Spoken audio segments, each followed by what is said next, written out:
My name is Abbie. I'm deeply passionate about all things wild and have made it my mission to document many of the world's most stunning trails, be that through day hikes or multi-day long distance walking. Each route is totally unique. Some traverse exposed moorlands and rugged mountaintops, others pass through bustling market towns and historical cities. They follow world-renowned archaeological discoveries and travel through some of the most tranquil valleys and mystical forests accessible on foot. It's not surprising then that they attract walkers from all over the world, many seeking a challenge, others looking to break free from the monotony of everyday life and be inspired by nature. My reason for hiking though is one of discovery and awareness. Getting outside is now more important than ever before, with obesity rates maintaining record highs and mental health issues affecting over 1 in 4 individuals. There are incredible landscapes all around us, but so few of us dare to venture into such seemingly inhospitable lands for fear of failure or becoming lost. Well, I'm here to show you otherwise and inspire you to don your walking boots and spend more time in the wild for the benefit of mental and physical health. I've realised that sometimes you don't have to do something crazy or radical to change how you feel about your life. You just have to walk. I face my own trials with mental ill health, as no doubt you'll see throughout my travels, but alongside building a strong support network, getting outside and taking the time to reconnect with nature has helped me move further along the road of personal discovery. So, here's me inviting you to join me on my adventures as I explore this beautiful planet.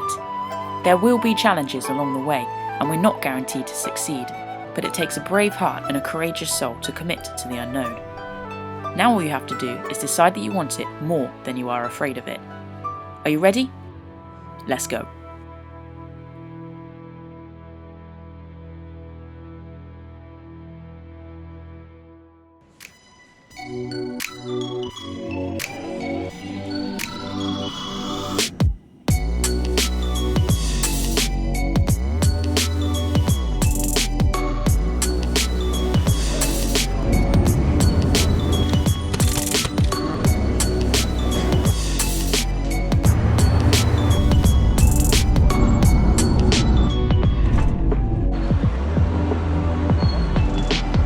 Bonjour et bon à vous au Chamonix. Welcome to Chamonix, folks. I'm in the heart of the Alps, currently wandering around trying to find a campsite, and the goal is, once I have a campsite, I need to get some gas and some final supplies. Why, may you ask? Well, I need some supplies because I'm going to be walking the Tour Du Mont Blanc, 105 miles around Mont Blanc through France, Italy and Switzerland. Going to take 9 or 10 days, hoping to camp a little bit here and there. It is illegal to wild camp in Italy and Switzerland, so we'll see how we get on with that. I have 1 or 2 refuges where I've reserved some space. Not that I'm keen to stay in a massive dorm, but we'll see how we get on. Anyway, first task, let's find a campsite and I'll bring you up to date once we've found one. There were a number of campsites for me to choose from, but Les Houches was one of the closest to the centre and had space for me, so that's where I pitched up. It was €10.80 for the night and full use of the facilities, with great views of the surrounding peaks. It is surreal to be camping underneath Mont Blanc with the glacier just spectacularly falling down the mountainside, and the Argale de Midi in the cloud now. And then all around these peaks that I'm going to be walking in, this is a place I'm going to call home for the next 10 to 12 days. I feel like I already belong here. Chamonix is considered by many to be the birthplace of mountaineering, what with Mont Blanc being a metaphorical stone's throw away. It was a lively and friendly place, filled with rustic-looking buildings, street cafes and outdoor stores, catering for the year-round visitors. I loved how the water fountains seemed to be a place of connection between travellers from all around the world. It proved to be more difficult than expected to find camping gas, but I eventually picked some up at Snell Sports. Afterwards, I wandered the streets, taking in the statue of Michael Paccard, who in 1786 became the first person to summit Mont Blanc alongside Jacques Balmat. Nearby was the famous monument of Saussure depicting Balmat and Horace Benedict de Saussure looking up to Mont Blanc. Saussure is widely recognised as the founder of alpinism. Oh boy, I've been enticed by the fruit. Look at these colours. This is my kind of shop. Look at this. Heaven. See this smile? This is me, very happy. Right, what should we get? Apricot, peach, figs. Can't say no to figs. Oh, this is what we like. No waste. That's cool. Shopping on the trail is always quite difficult because you want to keep things as light as possible, and of course you want sort of higher calories for minimal weight. So you usually end up sort of in the cereal bar section. I've actually got quite a lot of stuff with me, but I'm just seeing what's around, and then when I reach some of the sort of bigger places en route, then hopefully I can sort of resupply. Things like wafers are quite good, and it's got to be something you enjoy as well. You've got to look forward to the food, but of course you can't have anything perishable like fresh fruits, and just, you know, if you get things like figs, you've got to eat them straight away and not drop them. I wouldn't recommend that. Look how big they are. After scoffing my figs sat beside some beautiful flowers, I went to check out the St. Michael Catholic Church, dating to the 12th century. Then I popped into Maison de la Montagne, where I picked up a 1-50 map of the trail for €12 and enjoyed looking at their interactive displays about mountaineering and the history of the Tour Du Mont Blanc. I chatted to the helpful staff at the tourist information, had a peek through the windows of the Mountaineering Guides office, and finally rounded off my tour with a visit to the Alpine Museum, housed in the former Chamonix Palace. It specialised in the history of mountaineering and skiing in the region, but highlights included an old bobsleigh from the 1924 Winter Olympics and early examples of ice axes and crampons used in the late 18th century. So this is the map I bought. You can see the route and how far it looks in yellow all the way around. I've just been looking at it. It's quite good because it shows all the different mountain huts and settlements and stuff, so you can really sort of make a plan. But it just looks a long way. I'm gonna sleep with that in my mind.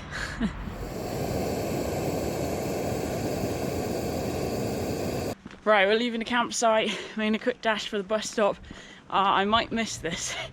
Just sorting my gear out took a little bit longer than planned. It's never taken me that long before, so I don't know what's going on. Maybe time has a different dimension here. Anyway, let's get to the bus stop. I'll catch up with you there. And yes, I still have a brew, but I might have to just let it go. The official start of the trail is in Les Houches, which proved easy enough to get to, with buses running direct from Chamonix every half an hour or so. Merci. Here we go, there's no denying it now. We are at the start of the Tour Du Mont Blanc, the official plaque shining in the sunlight. So this is where it all begins, our 105-mile journey around the Mont Blanc Massif. This is going to be a spectacular walk. It's going to be strenuous but spectacular, and I can't wait to follow in the footsteps of some of the early explorers who first forged a trail around the Alps, around this area in the early 1700s. We're going to be passing through petite villages and get grandstand views right across the mountains. It's going to be hard work, that's one thing for sure, but I know that the landscape is going to encourage me onwards. So, talking about moving onwards, I think it's best we get started. Underneath the sign we go. Let's do this thing.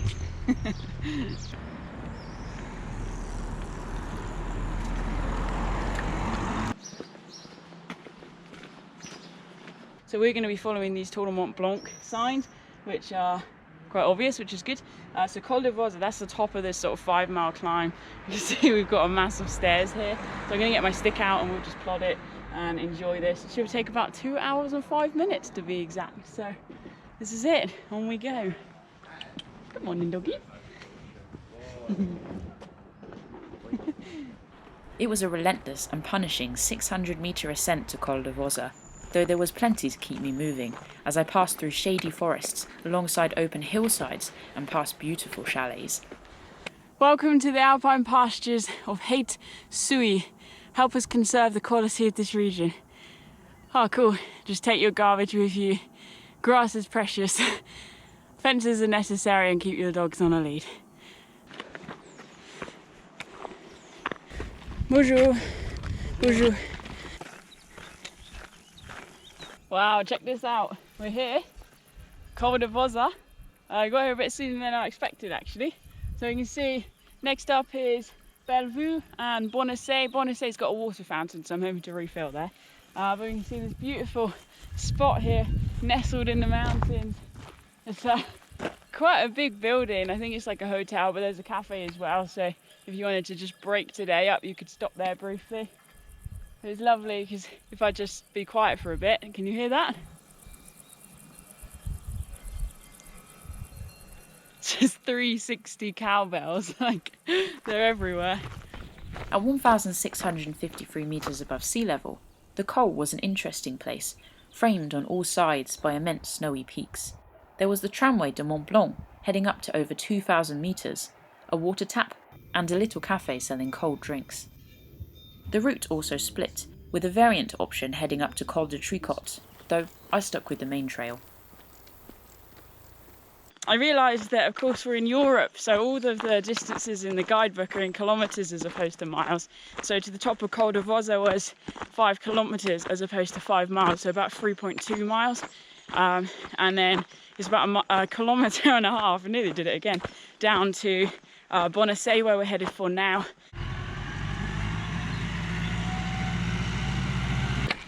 Très bien. Merci. The trail dropped sharply, passing Auberge de Mottets and following a track all the way into the village, which was a sleepy place made up of a collection of buildings clinging to the mountainside. I had a look at the chapel, dating to the 17th century, and then pressed on along the trail.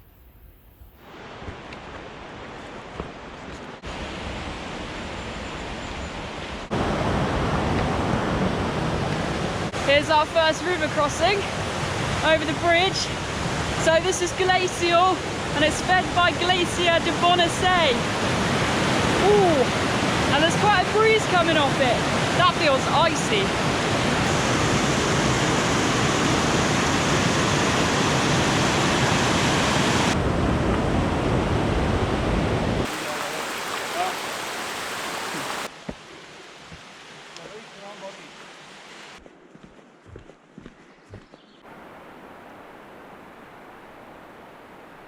So we're just on the edge of Le Champel and we've got these immense views down Val Montjuïc.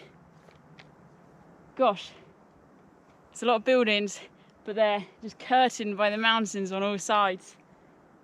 The valley is renowned for its waterfalls and gorges, meadows, forests and breathtaking mountain panoramas, though it wasn't until the 1800s that it became popular as a place for outdoor pursuits. So we're in Val Montjuïc, and basically we're just walking through alpine village after alpine village for a bit. It's so pretty. I just adore the designs of the houses, everything about this. I'm loving it.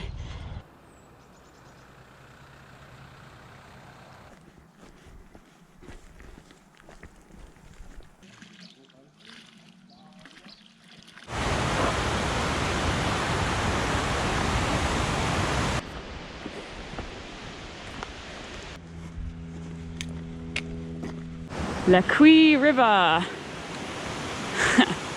Once again, glistening blue. Oh, that is just heavenly. I can tell you something, I am not going to get bored of these rivers. Doesn't matter how many they are, every single one blows my mind. So, so beautiful.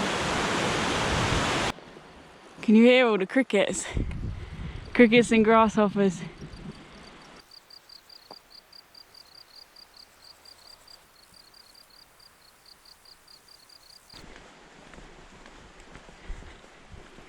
As I ambled along, I passed by an old hay barn, once the home of Alexis Bouvard, an astronomer who discovered Neptune and 8 comets.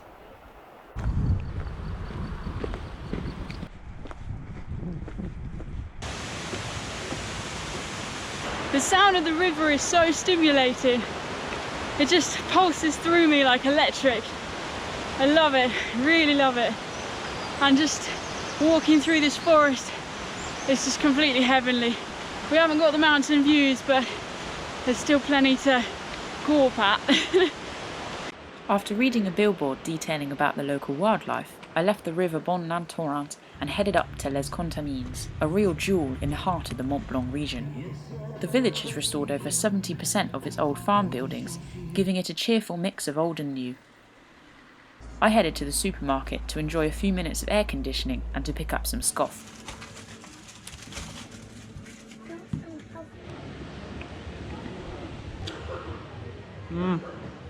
It's just what you need on a hot day. a sweet peach. So good. With my peach well and truly devoured, I went to check out the Church of Holy Trinity, dating to the mid-1700s, though the interior decorations were added over 100 years later. And there you have it, that was Les Contamines. So I got some supplies, and now I'm just going to get some water from this fountain, and then we'll trace back down the hill to the river and follow the river onwards.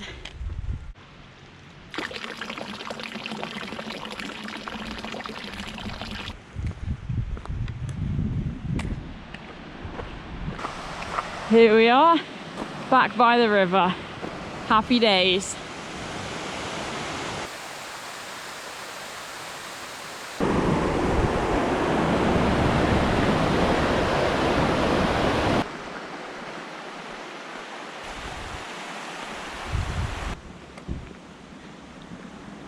Here you go, here's your sign for camping. Gîte Camping du Poney, that way. So it seems to me like it's within this sort of amusement park area. So there's archery going on and pedal boats on a little lake and all sorts of different things. So I guess if that's your scene, then that'll be a good campsite. Further along the valley, I noticed a spire poking out from the forest canopy ahead. This was the Notre Dame de la Gorge.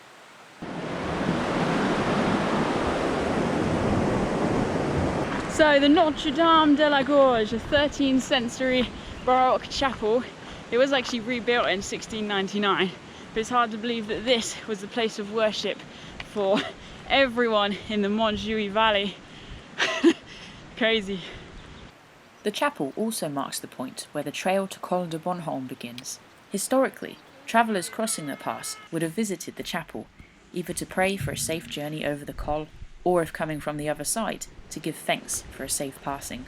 Leaving the chapel behind after saying my own prayers, I joined the Roman road, which ran straight and true, and in this case, very much up, passing sweet-smelling pine forests and vibrant wildflowers. Oh my gosh, I've been saved from the heat by bilberries. There's a few about, not many. Oh, happy days. If any of you have watched my videos before, you know I'm a real sucker for bilberries. I love them. Can't get enough of them. Gives them vitamin C, polyphenols. You lack all that stuff on the trail, so it's good. That sounds like a waterfall and a half. Can't really see it. It's a shame.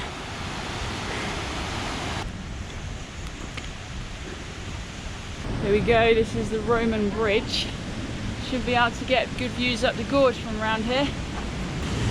Wow, look at that. Woo! Yeah.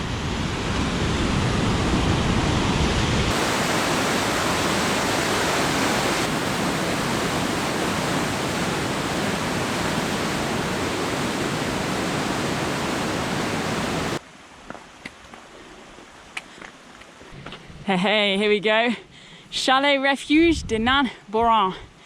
This way, 300 meters. The refuge was a lively place, with lots of people sat outside having concluded their first day's walk on the trail. It also proved to be popular for its food, but I pressed on, leaving the noise behind in favour of a more natural ambience. Oh wow. Oh wow. Oh wow. Look at that. So it is actually here that we leave the official route for today. Say goodbye to these views. We're just going to head down here about 100 meters and then there should be the informal wild camping site. Oh, so we didn't leave the views behind after all. We're going to be camping underneath them. That's quite funny.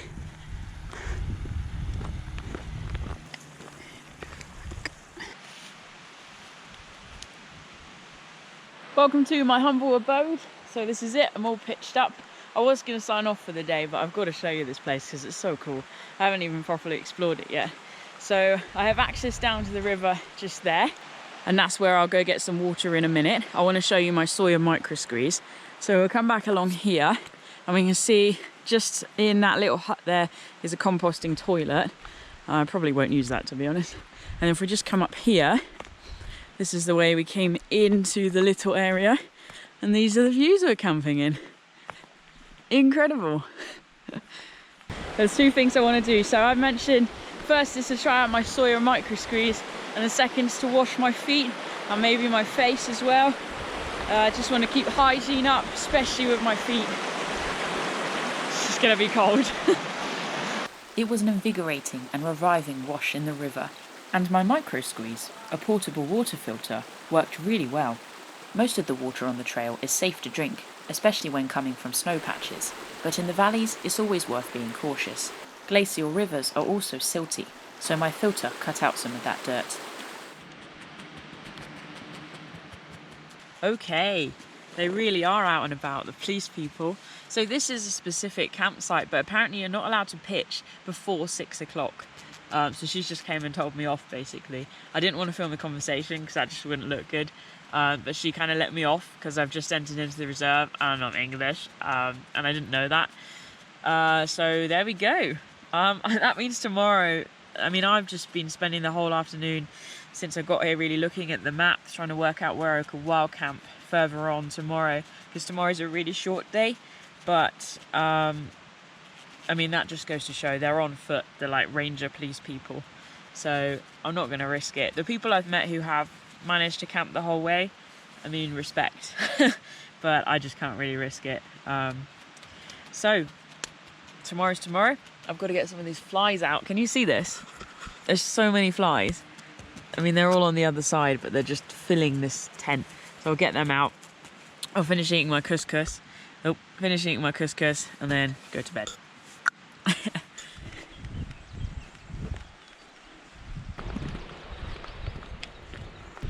Good morning. It's just gone 6:30. There's a little bit of a breeze, but I'm on the trail. Actually feeling a little cold, but I know I'll warm up because I can see that there's a climb ahead of me. It is just the most glorious time to be out. This is what I wanted. The moon is now just going behind the tops of the mountains, and the sun is kissing the gnarly peaks of the rocks there. And then behind me, the mountains are silhouetted against the morning sky. What a privilege to be here. It's nice to be out of my tent. I slept okay when I slept, but my head was giving me a bit of trouble. Unfortunately, mental health comes with you wherever you go, but we managed to sort that out, and I'm out and about now anyway. So today's actually quite a short day, but I still wanted to get out early.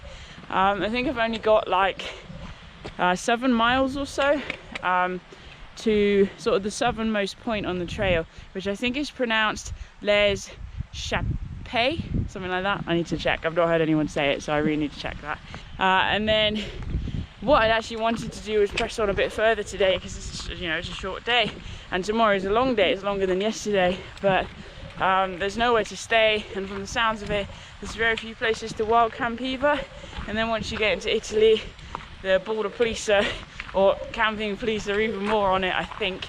I don't know, I could risk it, but it sounds like it's quite steep as well, so it's probably not worth the trouble. I'll just sweat it out tomorrow.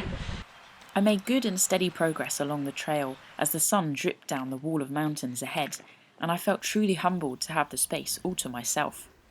A little further on, and I passed by a permitted bivvy site, opposite which was Chalet La Balle, where a few walkers were getting ready for their adventure ahead.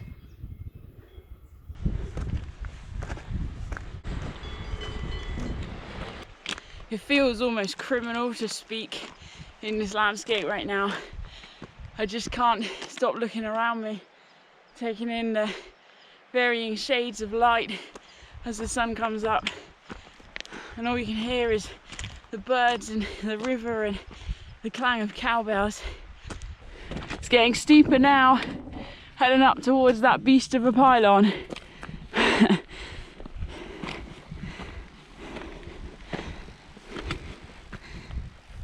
Tell you what, whilst it takes a while for your legs to warm up, I'm loving these climbs. They really just make you feel so alive. Heart rate comes up, controlling the breathing, controlling the pace, and oh my goodness, there's the sun. Oh. Wow. Wow. I'm lost for words at the beauty.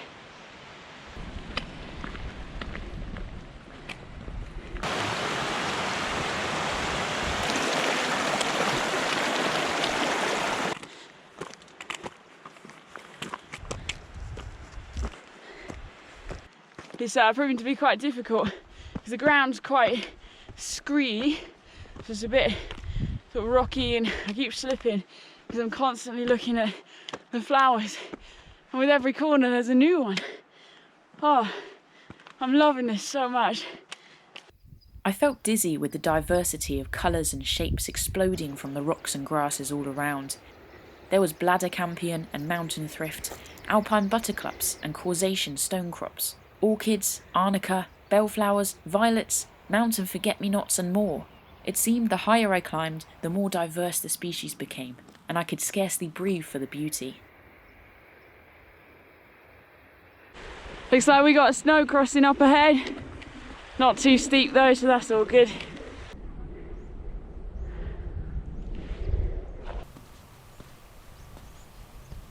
I was really hoping we'd find some snow on the trail.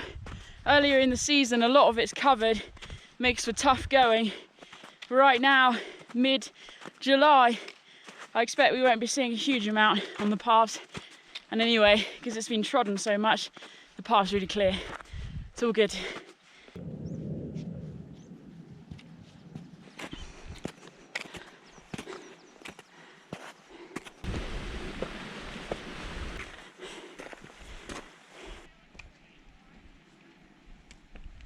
Just approaching Col de Bornholm, 2,329 metres above sea level.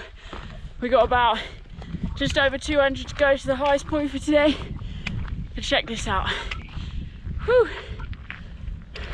The col housed a tiny doorless shelter, offering a place of refuge in harsh conditions, and boasted far-reaching mountain views in every direction. With the clear weather, I was even able to see the Gittaz Dam, built in the mid-1900s, to form a 164-metre long reservoir.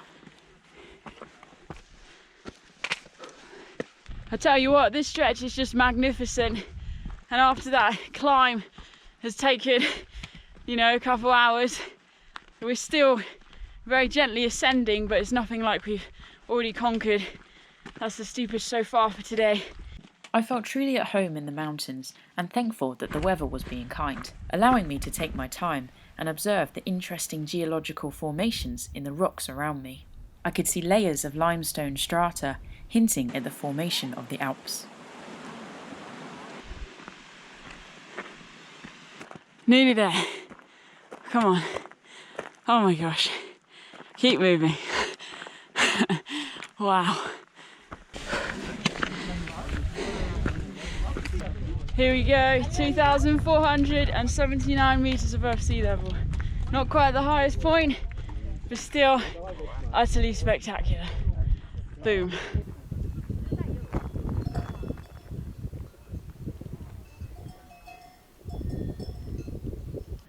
Just trying to make a decision. I don't need to decide now, but whether or not to go onto Refuge de Mottets.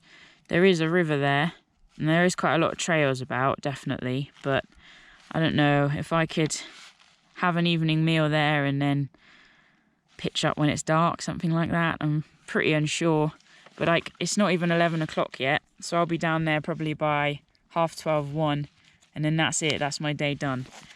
I just really want to get further on if possible. So many unknowns. At the col, there was a variant route via Col de Foix, though I stuck to the main path due to my uncertain plan, passing Refuge de la Croix de Bornholm along the way. As with many refuges along the trail, everything was being carried in on foot. Bonjour.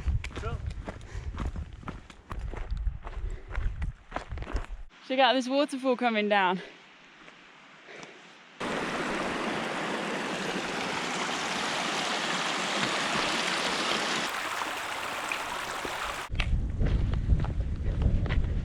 Whew.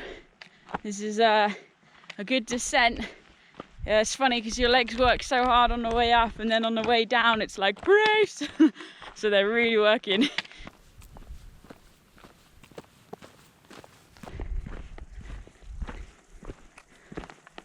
Oh, that's nice. Wonder how old that is. And then the river coming down. Brilliant.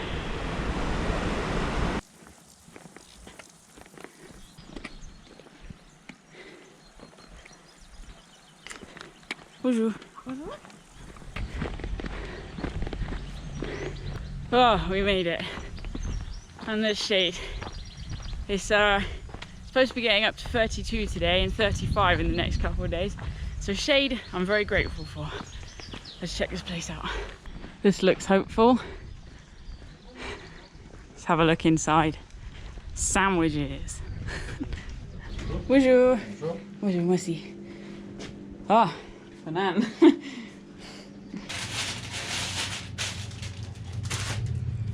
I have some nice cold fresh couscous. It tastes really good. The main campground in Les Houches was free, as was use of the toilets and the water fountain. Nearby was the Auberge de la Nova, which is over 100 years old and served as a refuge for French resistance fighters during World War II. I managed to use up a fair bit of time there. So I ate my couscous and then just sort of had a little snooze. And now I feel really lethargic, which is not good. But it was just so nice to be in the shade. And then stopping, trying to start again, is like... That's a big boulder. I'm guessing that's an erratic left behind by a glacier. The trail up the valley was easy to navigate, and there was also the option to follow the road all the way up to La Ville de Glacier, named after the Glacier de Glacier, which capped the Algarve de Glacier ahead. On and up the path climbed, following the river past cascading waterfalls and a hydroelectric dam.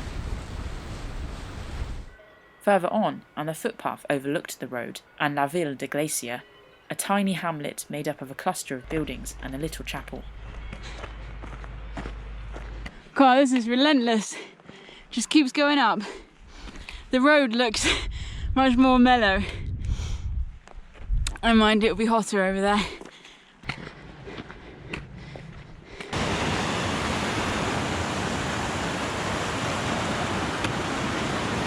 What does that mean? Camping interdit. Is that illegal? I don't know what that means. Shucks. That's messed up my plans. Interdit. Well, I can't Google that. So let's go to the refuge, get a drink, and just ask if they have any space. Very, very unlikely. But if someone doesn't turn up, then they'll have space.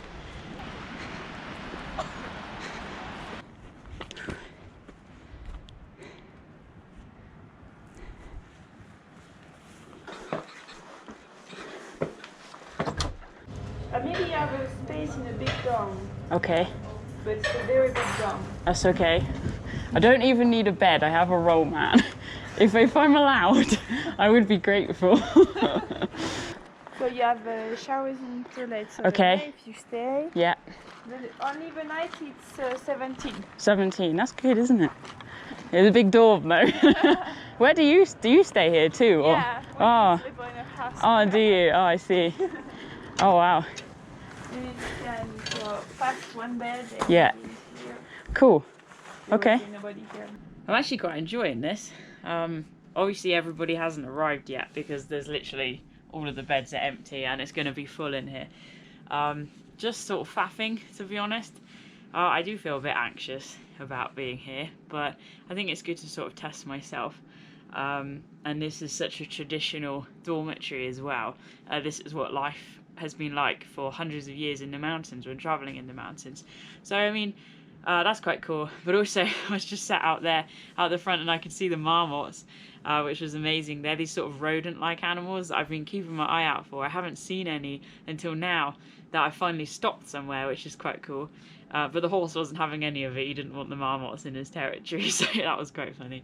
But I'm just going to do my writing and then just, I don't know, use up the time somehow, to be honest. I think it's good to sort of let my body rest, and I'm really pleased as well. I managed to knock some miles off of tomorrow. And actually some thunderstorms are due in the night, so it's probably not a bad thing to not be in a tent, let's be real. Then tomorrow I think it's just overcast and then clears to sunny. So that's it, day 2 done. Another amazing day. We had some stunning mountain scenery, and all I can say is I know it's going to get even better. I'll have good dreams about them tonight.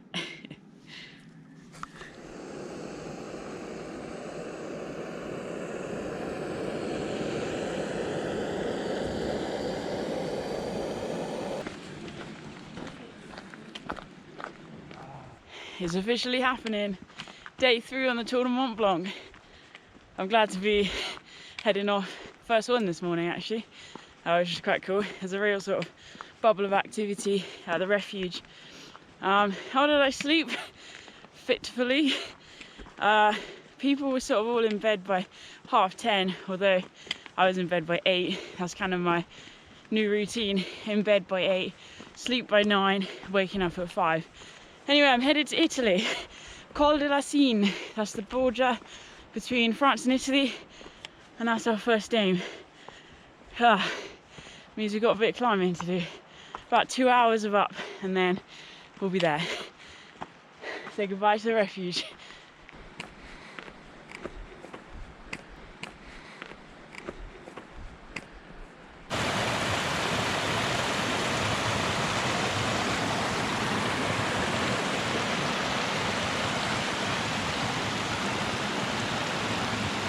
I'm really keeping a close eye on these clouds.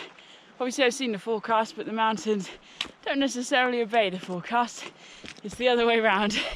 And they're sort of inching a little bit lower. Some of them are quite dark, which means it's possibly a bit cold and wet up there. I don't know if they'll be present at the col or not, but just trying to keep it sensible.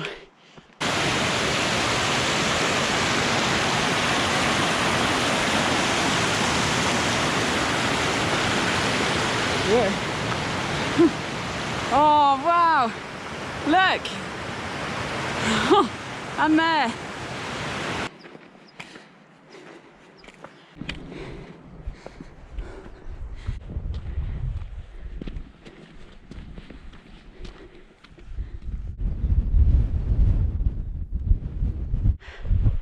I think that's got to be one of the most amazing things I've ever seen.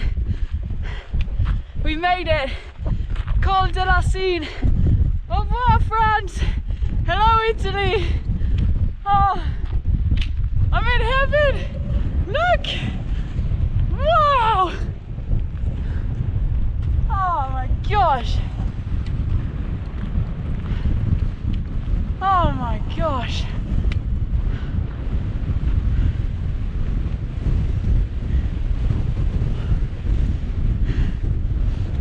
Wow. It was a monumentous moment to reach the col alone, as the sun filtered through the clouds to dance on the gnarled peaks all around, including Mont Blanc itself, whose summit was lost in the clouds. Okay, it's time to get moving. It's sheltered behind the cairn, but as soon as I walk out I'm going to get blasted. I've got gloves on, I've got my windproof on. We got about 50 minutes to Refugio Elisabetta, which is interesting actually because I'd looked at wild camping there, but apparently this season and now on they are being really strict about camping and it's not a thing now, so there we go. Anyway, Italy, here we come. Goodbye France, which is now in the sunshine. These are cool. Alright, let's go. Woo!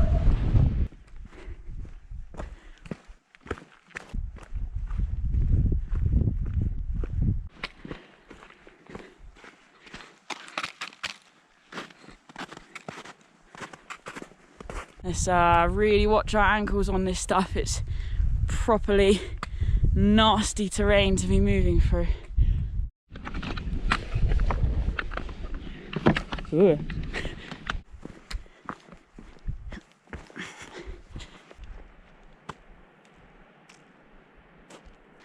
So you can see there's footprints from yesterday, but what I'm doing is I'm just making sure I've got a strong foothold before I put my weight in the snow.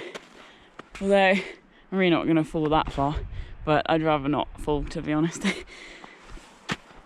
And my weight's going on the side of my foot and that way I can lean into the slope. Also, got my stick on the uphill side. Not that it is an ice axe, but if I needed to try to stop myself, that's where you want your stick. Uphill side. Nearly there.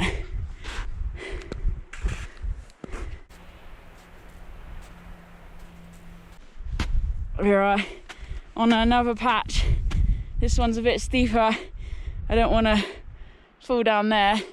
This is the trouble with being the first person during the day, is the paths aren't cut up. So they've all frozen over, and this is like slippy stuff. So just trying to cut some wedges. Whew, we survived. That one was nasty, if you want to call it that. Right, on we go. I felt uneasy as I made steady progress along the exposed path. Something felt wrong, though it was only when I stopped to watch some marmots that I realised I had made a major mistake. Oh no. I've taken the wrong side of the col. I've just realised. For some reason I thought I had to go right when it's left.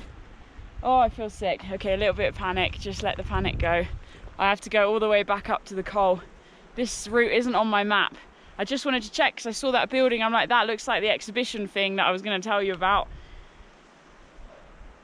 Okay. Right, let's go back then. Come on, optimism. Just got some extra miles in. I'm feeling good, get to go back over the snow. But what I'm going to do is I'm just going to fast forward to me being back at the col. So, see you there.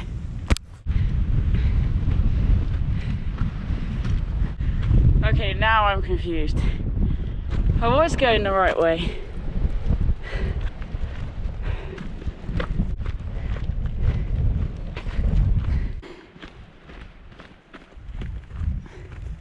This was the exhibition I wanted to tell you about. Now, I decided not to film up at the top because it was so busy and everyone was confused, so we were actually all talking. But basically, check this out. So you see the snows up there? That's where I was following that trail.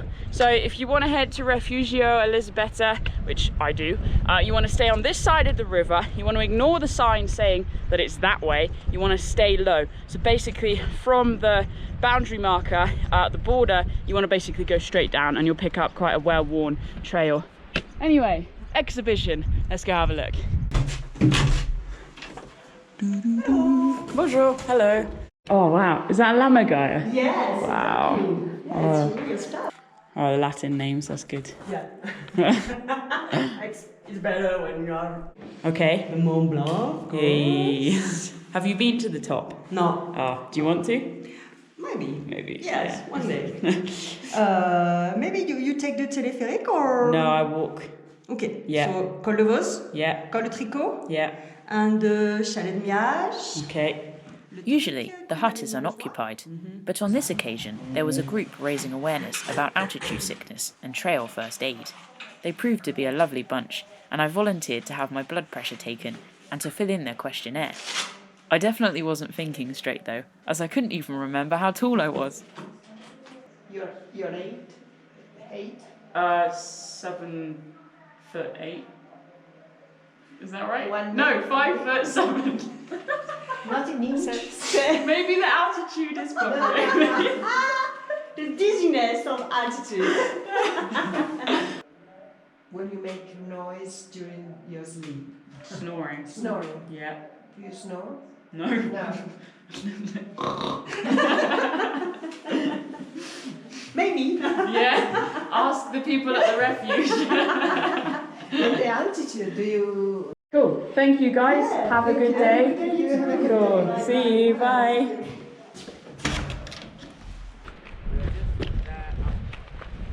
That was so much fun. It was so nice in there.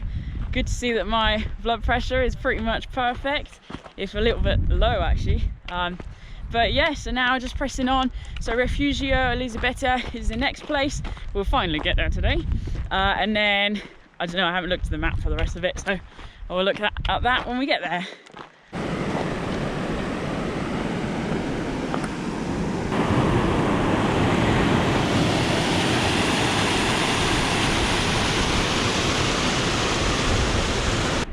path gently descended to the floor of Vallon de la Lie Blanche, which was carpeted with yellow kidney vetch. The flowers rippled in the wind, giving the appearance of being a river of gold. Then I passed by a small historic shrine before reaching the base of Refugio Elisabetta. Even though it's a bit of a climb, I thought I might just head up to the refuge, have a look at the view from there. The cluster of buildings around the refuge were the ruins of a former army post from the days when crossing European borders was less straightforward. The refuge itself, though, was much more lively and had a really well-kept appearance, with great views across the valley I had just traversed and down towards Val Veni ahead. Behind the refuge was Glacier d'Estelet and Glacier de la Blanche, a mass of tumbling ice frozen in time. Soon, though, I descended to rejoin the trail and hike through Val Veni to Lac de Cambal. If this isn't a glacial valley, I don't know what is. It's so clear that once upon a time this whole area would have been filled with ice. But what is interesting right now is looking up the glacier here, the one we were looking at from Elisabetta. You can see how smooth the rock is, and that's because it's been carved away by the ice. And that's recent when compared to how long ago this would have been full of ice. But that glacier there, as are many here in the Mont Blanc region, are receding at a very rapid rate. And that's just proof right there. The path ran straight as an arrow through the flat alluvial plain, framed by a massive moraine wall erected by receding glaciers. This feels to me kind of like a mini Alaska, I guess, because you've got like almost like the tundra here, the really sort of thin layers of soil, and how you can see the different layers of succession with the plants and the flowers and the trees. And then as you move higher up, the green gives way to grey and black, contrasted with the snow, the white there. It's a very stimulating place. There's so much to see and take in. Gosh, look at the colour of that. Whoa. Soon the path split, with an option to visit Glacier de Miage and Cabane de Cambal, though I chose to continue along the main trail, tackling a long, steep ascent where the path was bordered with flowers of pink and purple.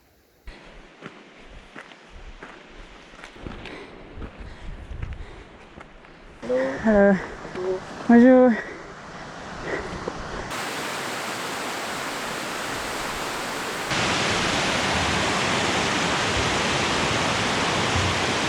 I could feel in my bones that my efforts were soon to be rewarded as I climbed ever higher into the mountains, crossing streams and falls and meadows as I went. Then, rounding a corner, I felt my knees go weak at the sights ahead.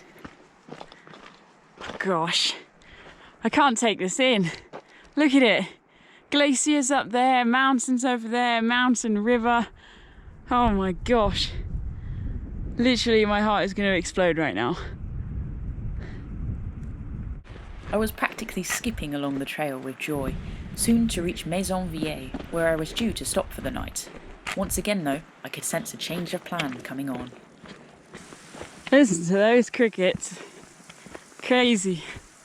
And there's the refuge. The refuge was a delightfully rustic place, which, on this occasion, must have been holding some event, since it was really busy. Even so, I had a little nosy around, then stopped to chat to some of my new hiking buddies before shouldering my pack and heading off along the tour. Okay, we are on the move. So I'm going to leave the refuge where I was due to stay. And I'm going to head down into the valley, so Val Veni. There should be a campsite there. In fact, there's two. There's a main campsite, and then there's Hobo camping, which I think is free. So I might go check that out. And then I'm going to get a bus into town to get some supplies. So that's the plan. Let's see how it goes. We've got to find the path first. Gosh, look at them. Literally everywhere. Every step, they just jump out of the way. Alright, I think this is us. So here we go, Refugio Mont Bianco. So you can stay there. That's kind of the next refuge down off the main path, and the camping should be along here and then left along a road. So we're getting there. It's feeling hot on the tarmac though.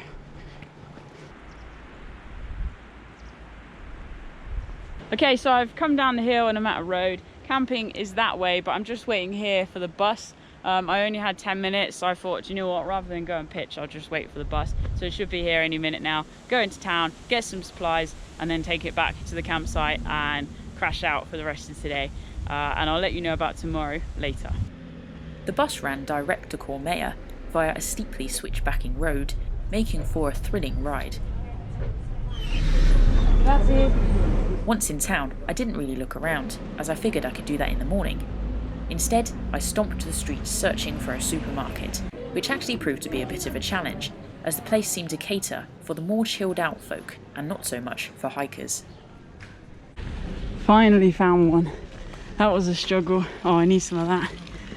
Oh, okay, let's see what they've got. I'm at Hobo camping. This is not the free place that I was expecting it to be. It costs €14.50 for this and for me for not even 12 hours, which frustrates me a little bit. But I got off the bus and I'm here. What I'm going to do actually is try to get the bus down into Cormeilles again in the morning, because that road is ridiculous. Like, I can't believe that the alternative route goes down that mountain pass road, because everyone drives like crazy. It's really narrow, really twisty, and I don't think that's very safe, especially in the morning when it's going to be a bit dark. So I might see if I can get a bus down, even if it means it's a later start. But that's tomorrow, so I'm going to get my stuff sorted out here. I'm going to try to get to bed as early as possible, because I think I just need to sleep. And then we'll do it all again tomorrow. Yay! See you then.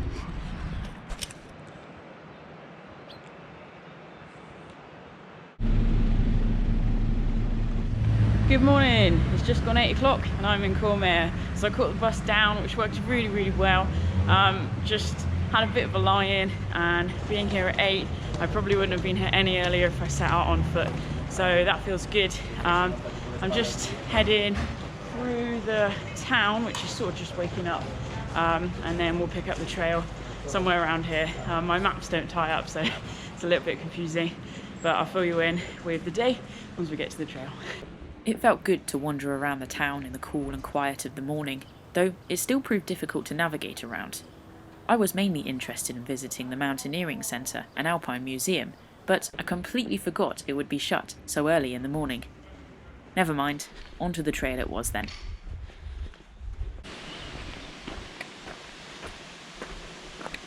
So there's two things this morning that I'd like to note that have occurred as a result of me starting this little bit later. So by now I would have been walking for 2 hours if I was sort of on my usual time scale. But because it is just gone 8, there's a lot more people out on the trail. And I know that because I've already let some big groups pass.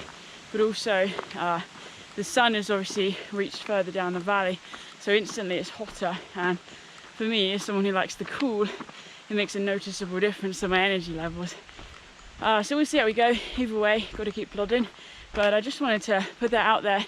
If you're coming on this trail and you want space or quiet, then try to get out a little bit earlier. The climb through sweet-smelling pine forest to Refuge Bertone was one of the steepest on the entire trail, but I felt strong after a good night in my tent, so I whizzed past the crowds, offering buongiornos and ciaos as I went. And, as always, the higher I climbed, the more intense the views became. I just couldn't wait to reach the Refuge. We're really close to the Refuge now. We're just nearly over the brow of this climb, and check out what's coming to view. Completely breathtaking. And now I'm struggling because I was trying to use my breath for the climb. That is utterly amazing. What a reward. God, I'd climb that every day to get that view. And then Refuge is just up there. Brilliant.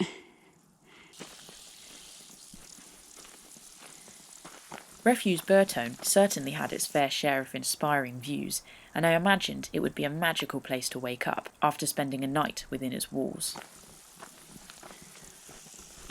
So that was Refuge Bertone. Just walked right on past. That's where I was due to stop today. It's not even 10 o'clock yet, so it's a little bit crazy. So I'm definitely doing the right thing, pressing on.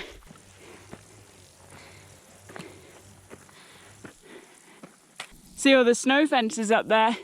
Is to stop it all falling down in an avalanche. Thankfully not today though. And look at this wall of glacier and rock in front of us. Wow, look at this trail. This is bananas. And the flowers. Oh gosh.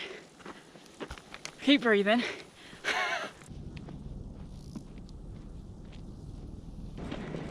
It's a gnarly pine tree. Look at that. I've been finding myself feeling really excited when I look at the undulations for each day, just checking out the profile. And when I see that there's lots of ups and downs, sure, it means I'm going to be sweating, but it means I can access views like this and enjoy open meadows like this with the flowers and the crickets.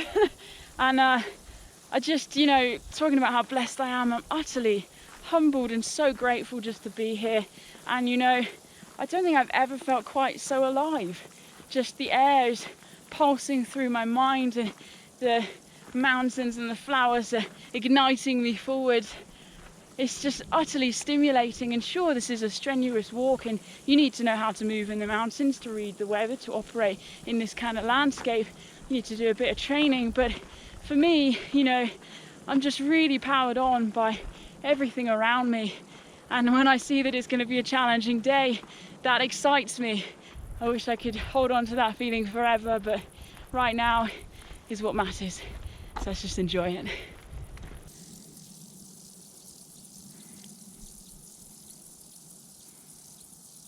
Ciao. Ciao. Oh, I found an ant's nest. Look at that. Can you see that? Flip! Don't tread on that. Definitely don't sit on it. Ah, so frustrated. It's happened again. So I was just following the signs, Refuge, Mottets, which is the next place, is this way. But my guidebook doesn't even show this trail. It just shows it as a little dot, dot, dot. So i.e. there's another path going this way. I really, really, really wanted to go over Col Sapine, which is the highest I think I will have been, maybe 2,500 odd meters. And that was the route to the right, where there were those snow fences. It was round to the right.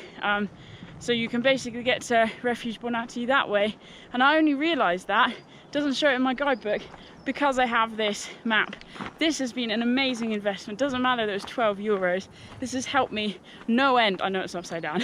No end on this trail, because I can see what's going on, what route I'm at, what trail, you know, I'm on and which one I want to take. I've just got to come to peace with that. So this is definitely an easier route, hence the contouring. I was expecting more climbing.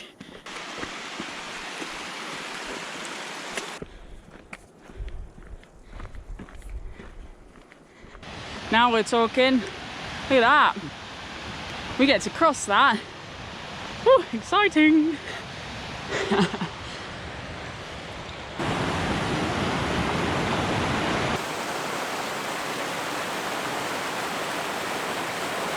Ah, look at that waterfall. How good is that?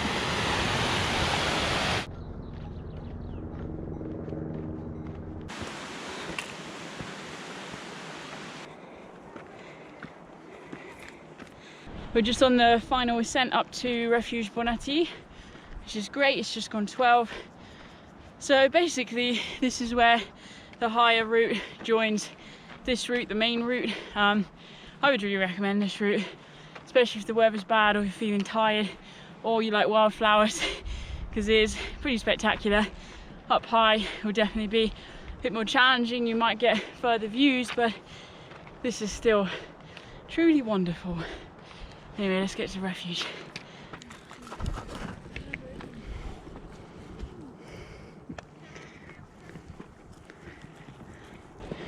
Benvenuto. 2,025 meters. Awesome. Here we go. Refuge Elena, 2 hours 30 minutes. That is very doable. The refuge was really busy. likely due to the fact that it sat at a convergent point of lots of different trails, as there were just as many day hikers as backpackers. I popped inside for a quick look, but was quickly coaxed into buying some homemade bean soup, which I scoffed while sat in the shade and overlooking the surrounding peaks. We are on the move again, so we've left the Refuge and I'm feeling very, very full. That was good soup, expensive, but what do you expect when everything is man-hauled up the mountain? Although there was a helicopter pad, so maybe it's dropped off by helicopter, I don't know. Whoa, check this out.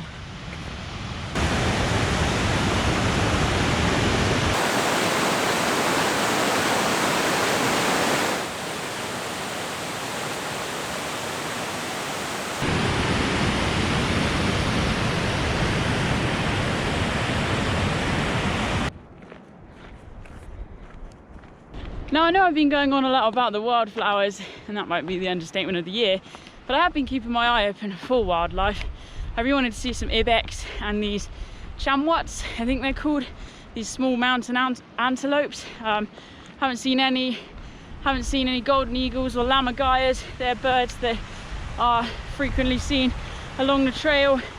I've seen some marmots obviously, but really that's about it. Even like I think they're called black redstarts and different birds like that. I just haven't seen anything. I don't know if it is because it really is peak season and everything's like, let's just get out of here.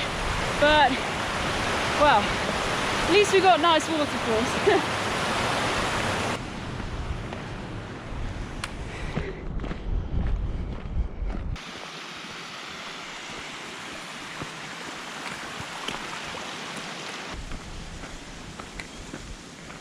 So these beautiful ruins just up ahead, nestled in this valley, they mark the descent down to Chalet Val de Ferret, and then from there it's an ascend, so I climb back up to Refugio Elena.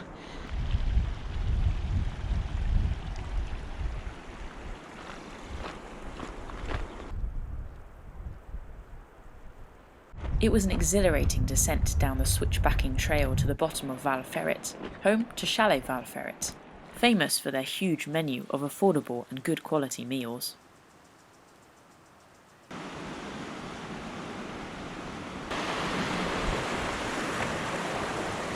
Elena, 50 minutes uphill. Let's go. Whoa, that's got to be the best waterfall yet. Check that out. I was really feeling the heat as I climbed the steep and gravelly trail, so I stopped often to look back over the valley, shaded in green and brown. It inspired me no end, and I felt reassured and strengthened as I pushed onwards and ever upwards. You can just see the glacial moraine there. Huge pile up of rocks and debris just left behind by the glacier. That is huge actually. Again, this whole valley once upon a time, especially during the last ice age about 10,000 years ago, would have been filled with a huge glacier. I would be underneath meters and meters, perhaps even kilometers of ice. And now all that's left is these bits of glacier sat high up on the mountains, proudly declaring their presence that they will remain. And we need to do everything that we can to protect these glaciers. And that means we need to be talking about global climate change and our impact, our carbon footprint and food waste and all sorts of different things. It's a huge subject that affects the glaciers and the mountains and the valleys and the oceans and the reefs and the deserts and the forests. It affects everything, and it definitely affects us.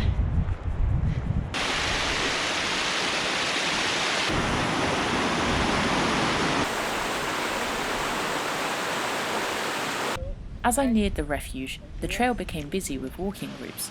Some were out just for the day, but others were hiking the entire trail. It was great to connect, but deep down I was grateful that I could spend most of the day alone. Almost there. Elena, just over 2,000 meters above sea level, sat underneath Glacier Tre Le Champ.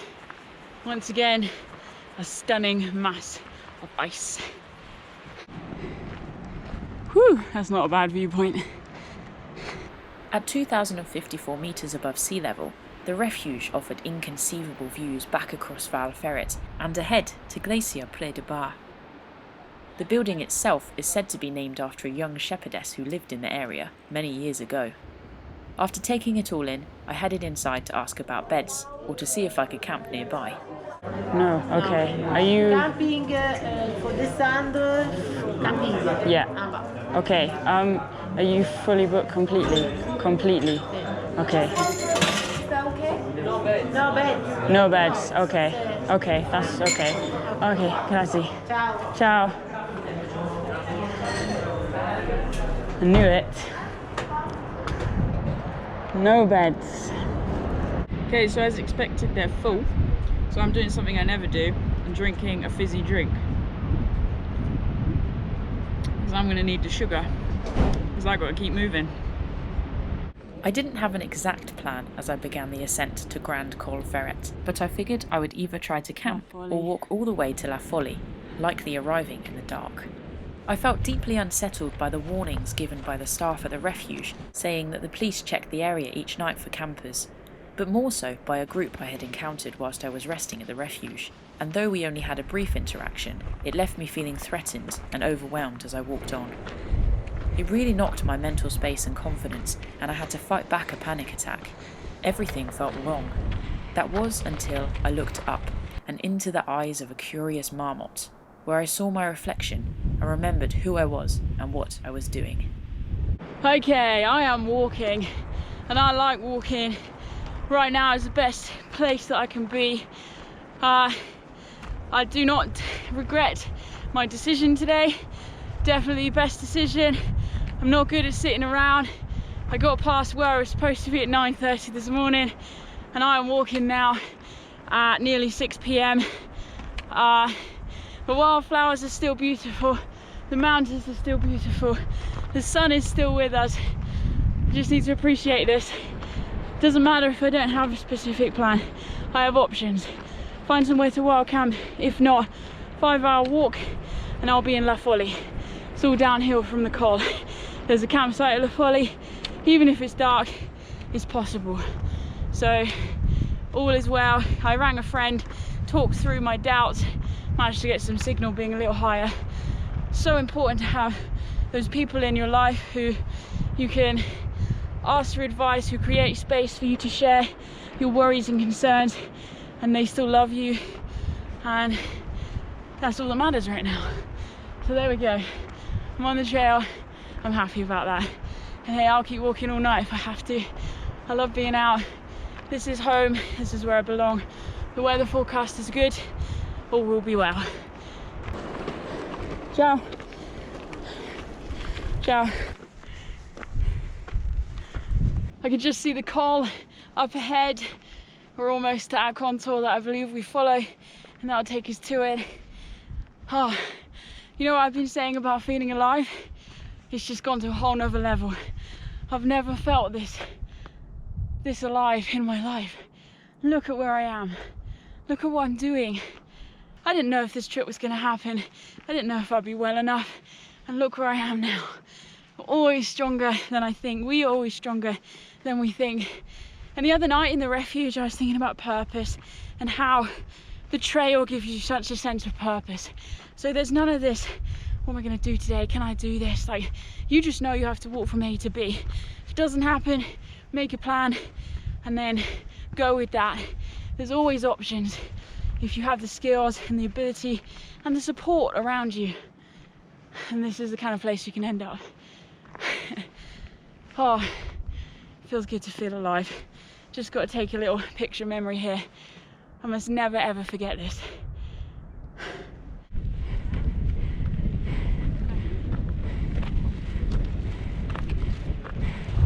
Here it is then, 2,547 meters above sea level.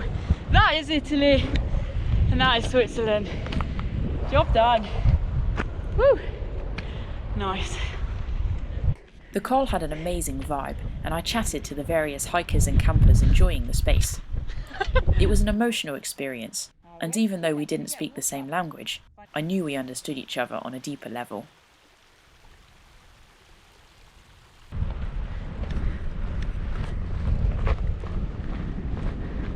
So you know something's happening when the pack is off.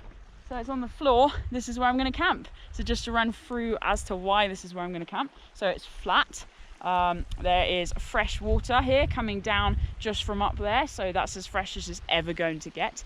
And I have this wonderful amphitheatre of mountains all around me, 360, and this will be my home for the night. The sun is still up enough for me to pitch up and to enjoy the views, and perhaps in the morning the sun might come up over there and we'll just get the most mind-blowing sunrise that I think I probably will have ever experienced. How high are we? We're about 2,450, that's my guess, since that's 2,500 and something.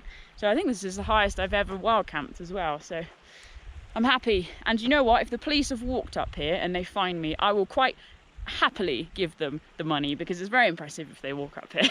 So let's get myself sorted, tent up, food, bed.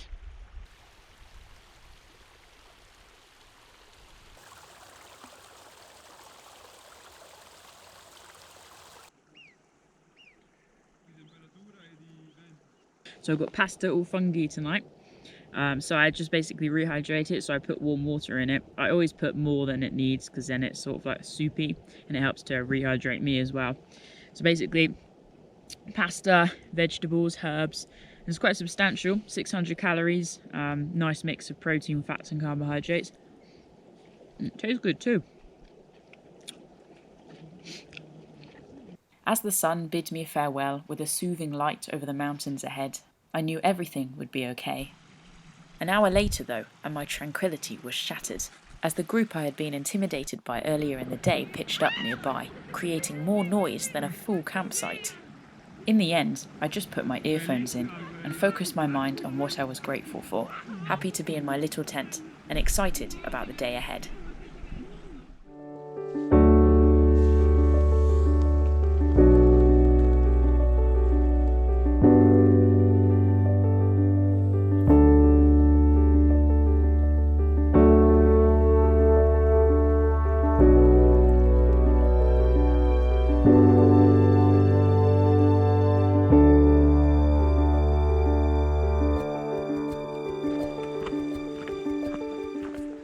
It is 7:20 and we are on the trail. The border between Italy and Switzerland is just up there, and there's quite a lot of people sort of appearing over it. So I've packed up and we're moving. So it's all downhill to Le Fouly, which is about 6-7 miles away maybe. So I'm just gonna storm out and get there. Whether or not I stop there for the day, I'm not sure. Obviously I have accommodation booked there again, but if I let them know that my plans have changed, then we'll see if we can negotiate something. But it is just such a beautiful morning.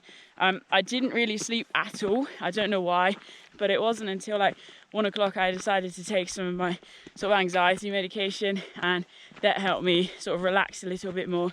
And I got a few half hours of dozing, and then 4:30 the light started to appear, so I've been up just sort of wandering around getting different shots and stuff. So really enjoyed the morning actually, and you know, sleep's obviously very important for sort of clearing out the brain stuff and helping our body repair itself and rest and recover, but at the same time I get a lot of energy from the lands that we're walking through. I'm just so pleased that things worked out, and that's just a real triumph for me last night, bursting through that worry to having this incredible, potentially slightly life-changing experience actually, because I'll draw on this for strength for a long time to come. That's one thing I'm sure of. Oh.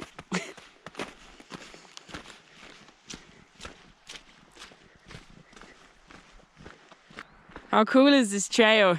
You can just see it winding along the side of the mountains there, into the shadow where the sun hasn't yet warmed up the land. As I walked, I spotted a number of marmots and took great joy in watching them scurry around in search for food. Marmots are the heaviest members of the squirrel family, with 15 species living across Asia, Europe and North America, and being herbivores, they feed on grasses, berries and other greens. It's been a fast descent down from camp. Obviously we're not quite there yet, but we've got Alpage de la Poule here, and you can see they've got some Mongolian style yurts put up. What a cool place.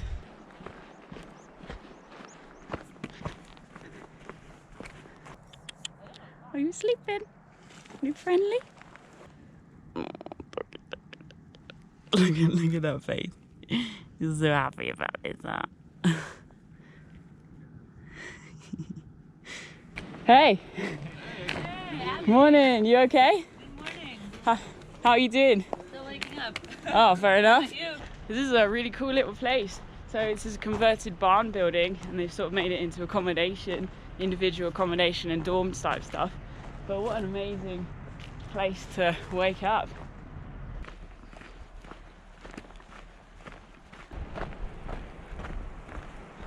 This is so great. I'm kind of being chased by the light. So literally I'm walking at the same pace as the sun is coming over the mountain. So I'll be in shade for like half a minute and then the sun will catch up and then I'll be in the light again. So just stick with me. Wait for it. Here it comes. You see what I mean? It's so cool. It's like shining over me, lighting the way. Love it. As I chased the sun, the path dropped down into the Swiss Val Ferret, where I crossed over the river and passed by a campsite. The tour then picked up a road which it followed all the way to the village of Ferret, passing proud pine forests along the way. Wow, Ferret is tiny. So we're here. It's these beautiful houses, these like chalet-like buildings. Absolutely adorable. All right, we're going down to the river. Let's do it.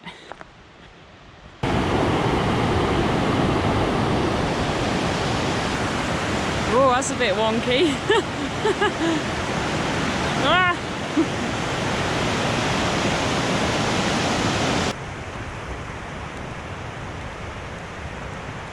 Wow, look at this bridge. Amazing. Oh, we're quite high up.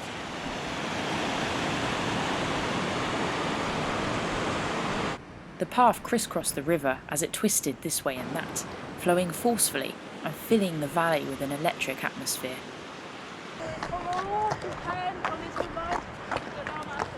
Okay, so we are on tarmac and this tarmac will take us into La Fouly, so we're nearly there, which is crazy because again it's nearly 10 o'clock and this is where I'm due to stop for the day. So I actually have accommodation booked here, which I paid a lot of money for. I thought that A, I would be completely knackered, B, I would probably be soaking wet, having been stuck in storms and struck by lightning, and C, fed up with dormitories. So I paid for a single room here at the hotel, but I really can't just stop. So what I'm going to do is check the bus timetable and see if there's a bus that goes to basically the end of my day tomorrow, which is where I could walk for the rest of today. It's about 9 miles, and then perhaps get a bus back. So we'll have a look, and if not, I might just knock on their door and see if they'd be willing to come and get me, because I believe that there's a road the whole way, so we'll see.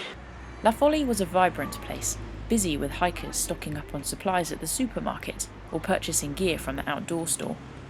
Every other building seemed to be a cafe of sort, and I instantly felt at home amongst the rustic wooden buildings.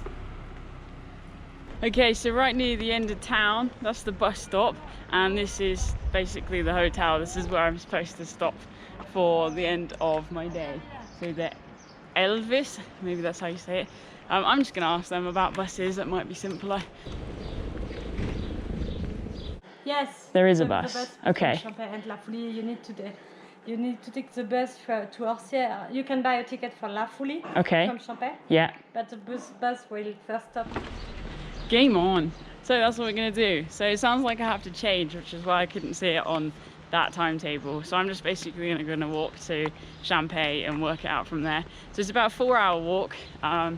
Probably add on another hour. We'll stop some filming. So what I'm gonna do is head to the supermarket here and just get some supplies for the day. But then I'll get a bus back, so don't need to get anything additionally. And then tomorrow we're getting a bus back to Champagne. And what that means is I can finish the trail in 8 days. Boom! I'm so excited, man. I'm loving this whole walking thing. I don't want it to stop. It's great. Right, just buying for today. Nothing else. Oh, small one here. That smells good.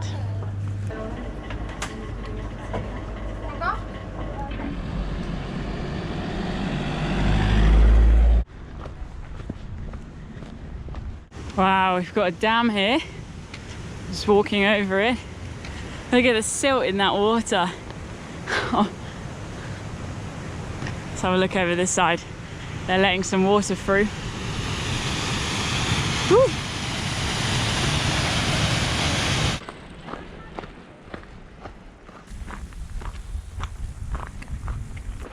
Whoa, look, this stream's dried up.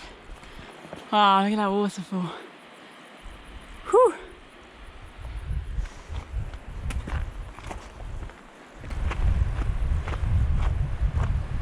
So you can really see how the dam is controlling the flow of the river.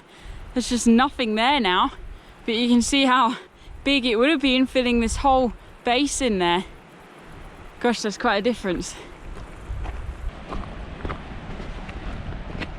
As I'm sure you can tell, it's quite difficult to really capture the depth of this landscape on camera, but there's one thing that just keeps evading me, and that's butterflies. They are everywhere. I can't express to you how many there are, but what I'm struggling with is filming them.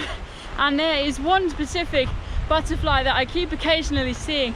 It's quite big, it's white and black, and it's got little spurs on the end of its wings, and it is really mesmerizing. But then there's these beautiful fragile blue butterflies. There's the sort of coppery colored butterflies. I mean, I'm no butterfly pro, let's be honest, but there is every color under the sun here, just flying around my feet all the time. And it is, it almost gives you the impression that you're flying with them.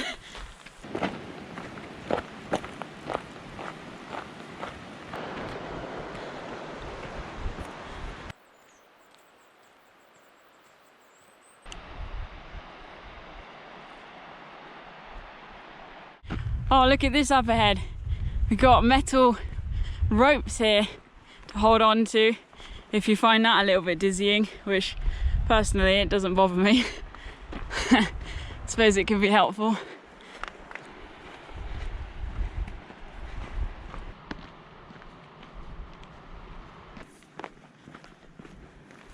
We've just turned away from the side of the mountain and we're heading down towards the river now to Place des Forts.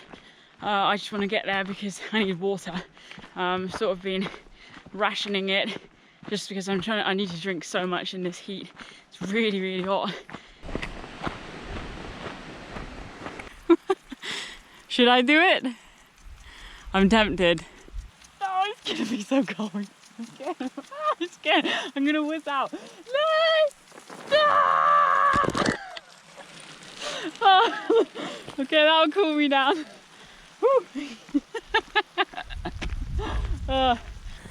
Is that not just the dream house? Gosh, loving the prayer flags as well.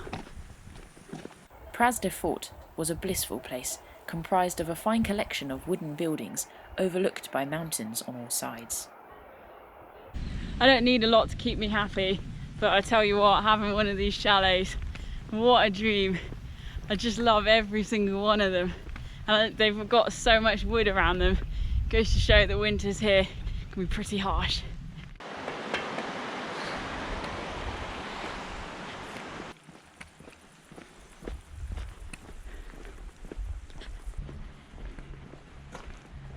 We've found the water fountain.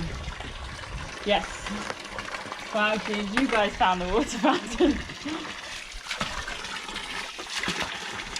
So good. Oh man. Whew. Champé, 1 hour 50. Call it 2 hours. Nice one. Let's hope there'll be no avalanches today. Blimey. One thing I've really taken in about the buildings and homes and chalets that we've walked past on this trail is people really care for their land, they care for their properties. There's flowers and vegetable patches and perhaps a few livestock like chicken or sheep or goats. And it's just really nice to see that it's valued. And I don't know whether that's because the winters are so difficult and dull and cold and snowy, so that when the sun shines everyone's like, right, let's get some colour in this bare landscape. But it really is so inspiring, and it just really lifts my spirit to see the care that people put into their homes. Next up, I found myself walking through Issat, an interesting jumble of buildings constructed around rocks and boulders. Then it was on along the trail, climbing steadily upwards. Hello, Swiss cows. It's too hot. I agree. No.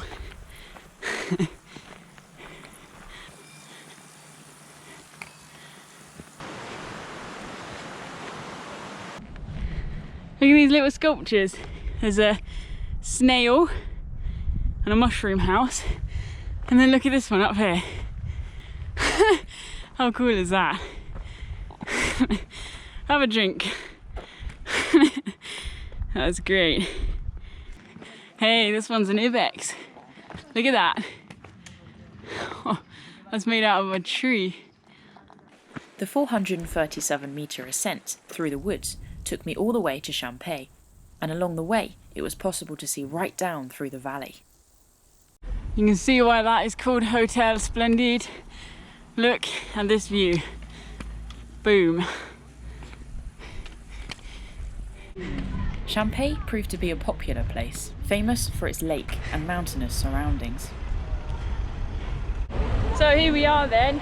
The bus stop is just there, and obviously this is the lake, which is utterly beautiful. I think the next bus is in about half an hour, so I'm just going to sit here and wait and ask the next bus that comes through if I can get a lift to La Fouly.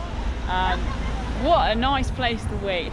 So that's it, the end of day 5, and then I'll get the bus here in the morning and continue on along the trail. I could push on a little bit further because there's several bus stops, but actually this will do me just fine.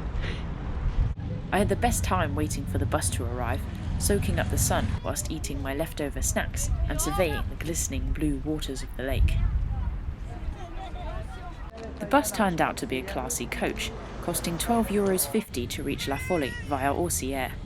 It was a hair-raising ride, as we did 3-point turns at every bend on the dizzying mountain roads. Merci. I really want to be in my tent tonight. I just love my tent, so I know this is a fancy hotel, but it's not really my scene. At least I can get stuff charged anyway, so let's make the best of this. J'ai une réservation Oui. pour Abbie Barnes. Oui, chambre et petit déjeuner, oui. Oui. Oui. I'm actually clean and it feels so weird. I've just had a proper shower, but I wanted to show you my humble abode. So this is what I've got, and also, never mind the room, we have a balcony, and look at this view. Doo, doo, doo. Not bad, is it?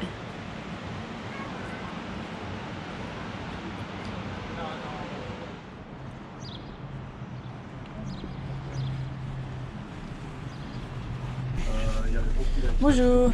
Le Champay lac, s'il vous plaît.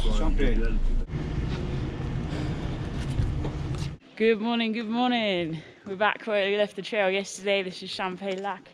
It is utterly beautiful right now with the sun reflecting off and the mountains and the trees. It's really heavenly. Except I have some bad news for you. Well, it's kind of good and bad news. I'm still struggling to digest it. Today might be the penultimate day on the Tour Du Mont Blanc. The weather's due to change, perhaps tomorrow afternoon, and then from Friday over the weekend there's some thunderstorms in, and whilst I don't really mind walking in the rain, thunderstorms are not sensible to be out in, and also they don't make for very good filming if it's pouring down. So today what I thought I might do is have a long day and walk right across to Tre Le Champ. So basically again combine 2 days. Now the nice thing about this route today is A, the weather's going to be good, but also I still have options if I do get tired or I want to stop or come off the route. There's different trails that I can take, so I can play today by ear, which is great, but that is the main plan, is to go right through to Tre Le Champ.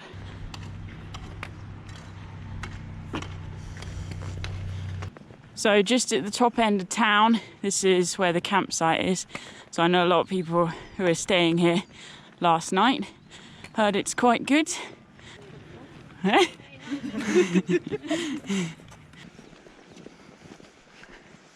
Quand come up the road a little bit from the campsite, and this is the junction. So main Tour Du Mont Blanc route today goes that way on towards Bovine, but we're going to go up towards Mottets, which is this way. So that's sort of the next refuge up, and then we head up to the col from there.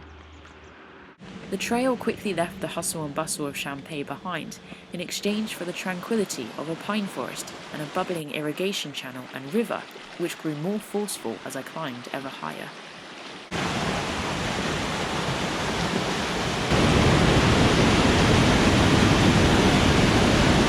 This is the third crossing in about 150 meters.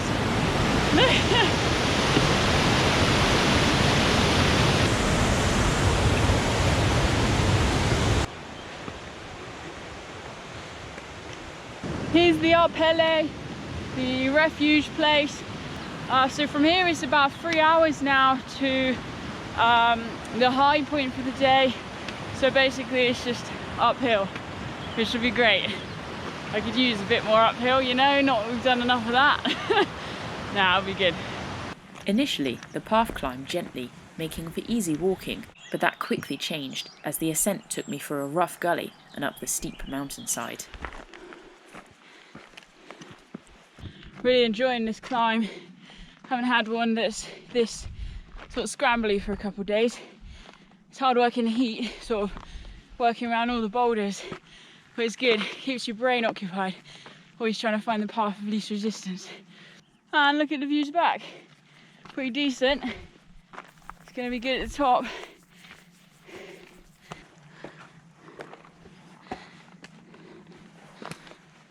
Flip, there's a path through there somewhere. It's crazy. Obviously quite a lot of rockfall from these cliffs here coming down.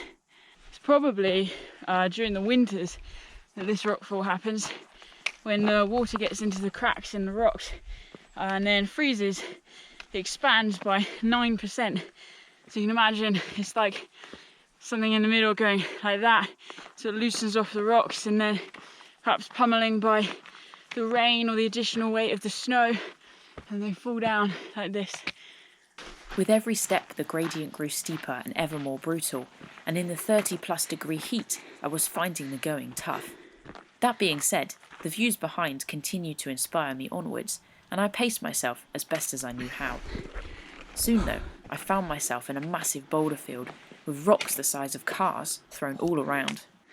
Sounds quite hollow, some of this.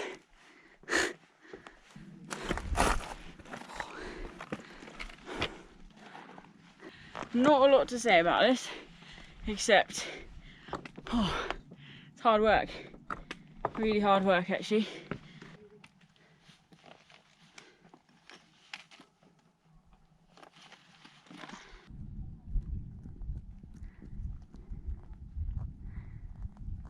Ah, snow. Need some of that right now. Oh, oh, oh, oh, oh. Good. Ahead, I could see the switchbacking path that would take me up to the col, and it wasn't long before I found myself tackling that very stretch, fighting to stay upright on the loose rocks and gravel. Just about reached that point where I don't feel comfortable putting pressure on my legs because I'm making poor judgment. A little bit slidier now. Guess that's what I get for having not stopped. But we're nearly there. And otherwise feeling good and totally mind blown by this landscape. I knew reaching the col would be a monumentous moment, and I found myself rendered almost speechless as I gave one last push to reach the pass. Here we go, nearly at the top, 2,665 meters.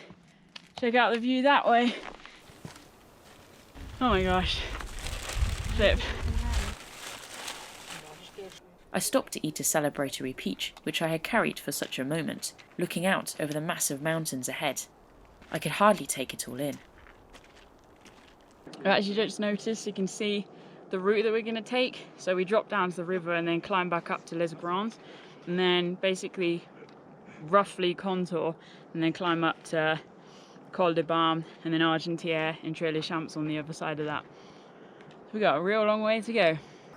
Perhaps the star of the view was the Glacier de Trient, a mass of ice clinging spectacularly to the mountainside. Looking closer, however, it was possible to distinguish the recently scoured rock below the snout of the glacier. At the start of the 20th century, the snout rested close to the village of Trient, some 2 miles down the valley. This is the stuff I really don't like, because you just can't get a grip on it, you slip and slide. You've got to really sort of lean back so that if you do slip, you fall on your bottom as opposed to your front, because that's when things are going to be bad.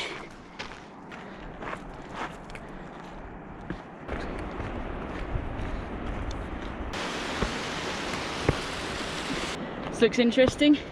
Got some steps coming up, taking us down into the valley for a little bit. Ooh, tell you, it's quite wet underfoot in places. I wasn't sure which was more strenuous, the ascent or descent. Either way, I trod carefully, for one wrong footing would lead to catastrophic injuries. Eventually, the gradient eased off as I neared the base of the valley and the split point in the trail, where I hoped to leave the main route behind and continue onwards to Refuge Les Grands and Col de Balme. As you can probably hear, we are finally down by the river. I need to give my legs a little rest, especially if I am going to carry on. I think there's a little cafe or something down here. I might do what I seem to have started doing, and that is to get a Coke. I think that will really help actually, the sugar, just get me up this next climb.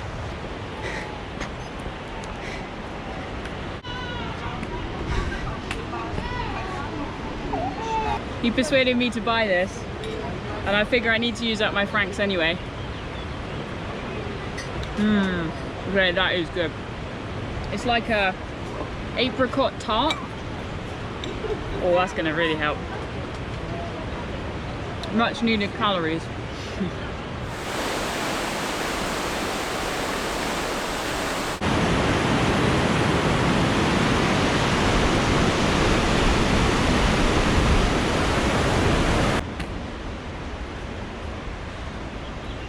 So here goes. I would not recommend this, but I'm headed on to Col de Balme, into France, down to Tre Le Champ and Argentière. I do like a challenge. Hopefully I feel accomplished after this. My guidebook called this route a shortcut to Col de Balme, but it certainly didn't feel like it, twisting this way and that through forests and past waterfalls, constantly ascending steeply. That being said, I was really enjoying myself, and I felt glad to have left the crowds behind. Look at this. Flip, don't look down.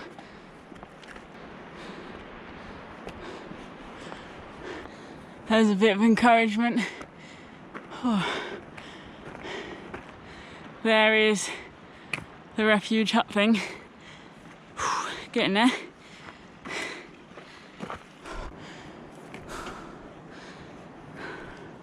Okay, so here's a good marker. Refuge Les Grands. It's an hour and a half. Continuing along to the Col. That's the next goal. Just going to sit down for 5 minutes.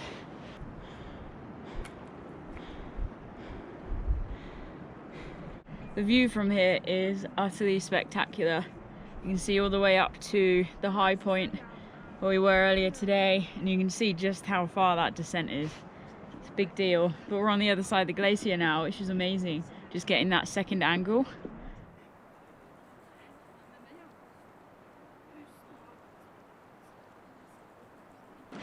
Look what I've just spotted. Really need to keep my hydration up, so let's grab some water.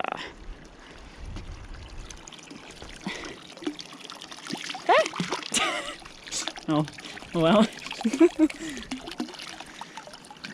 Okay, time to go. 1 hour 30, Col de Balme. Let's do this thing. That's a loo with a view down there.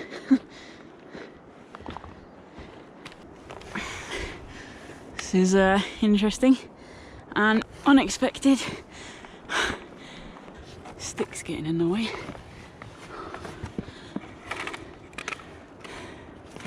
Hold on a minute. Get out of the way, stick. Whew. That was fun. Oh. Whew. Seriously, my thighs had better be toned after this.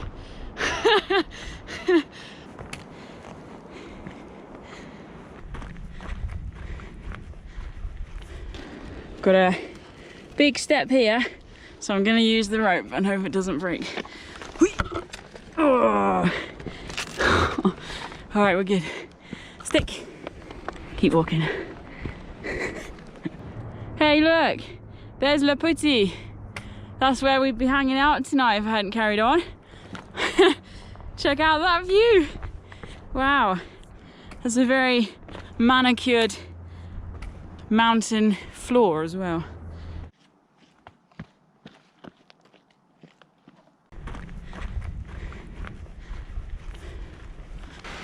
Oh, how beautiful is this?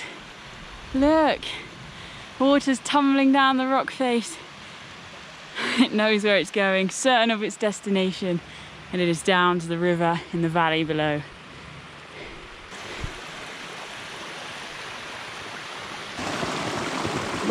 Oh, magic, pure magic.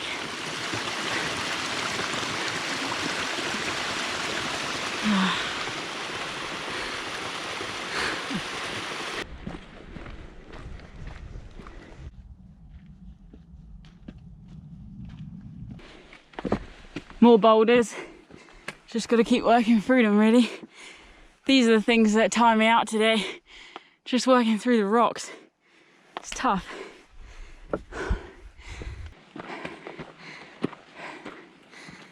Just spotted the refuge and the col. That is a very good feeling. That isn't even the end for today, but that's a good marker. You can also see the other trail here. So that's the official TMB route. It's a much clearer track than this. Also looks like we've got a bit of snow to cross. Oh, this is exciting. It's all happening now.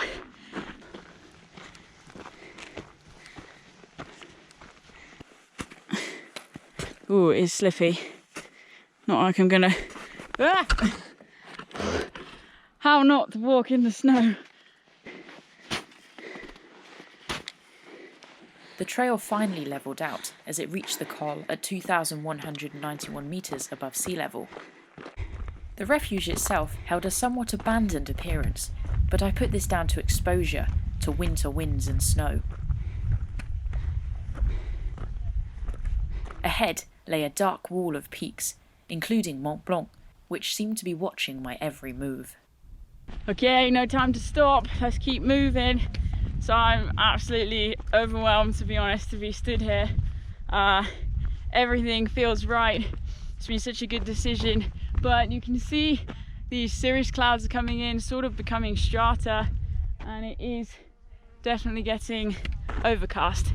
So just keep moving. We're roughly heading down. We've got a couple more undulations and then we'll be straight down to Tre Le Champ. Has a pretty crazy view. Mont Blanc there. Wow. So if I'm not mistaken, which in my fatigue state I might be, I think we can just see the beginning of the Chamonix Valley. That signals, well, nearly a full circle. Gosh. Here we go. Tre Le Champ, 1 hour, 40 minutes. Okay. 20 to 7, 20 to 8. So probably 8:30. Alright, fair enough. No worries. Nearly 13 hours on the trail. Loving these purple flowers right now. They're really pretty. Giving me some energy to keep going. There were paths everywhere, and I found it hard to stay on the main trail. But eventually, after a few frustrating wrong turns, I began descending through the pines, and an hour later dropped out onto a quiet road that took me into the pretty collection of houses that made up Tre Le Champ. With the sun disappearing behind the mountains, I made a beeline for Auberge de la Berne, where I planned on camping for the night. I just want to get my boots off. They're like welded to my feet and they're full of rocks and dust. And just you wait till you see the lines my socks have caused. Ready? Look at that dirt. Oh, man. They actually have showers here, so it's €8 to stay here. You can use their little kitchen. You can't get food, unfortunately, but oh, it feels good. Yeah, it's a nice little place actually. It's quiet, although there's a road up there. It's just really pretty. But I feel really pleased with how today's gone. It was tough, it was a push, but we did it. And now I'm just gonna have a quick wash, scoff some food, go to sleep. I'll check the weather, and then hopefully just walk as planned tomorrow to the end and Les Houches. See you in the morning.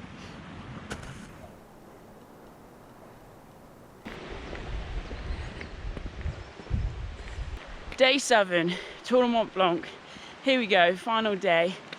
Rain, storms, supposed to come in this afternoon. So let's get some miles under our belt. We got some ladders that we're going to be ascending. It's going to be rather epic. 16 miles to Les Houches. Oh, breathe. Let's do it. Almost instantly, the path entered into the Argyle Rouge Nature Reserve, famous for its wildlife sightings. My mind, though, was less focused on animals and more on maintaining a steady pace as the trail climbed up the craggy mountainside. I know you would have thought I did enough climbing yesterday, but I'm really enjoying this.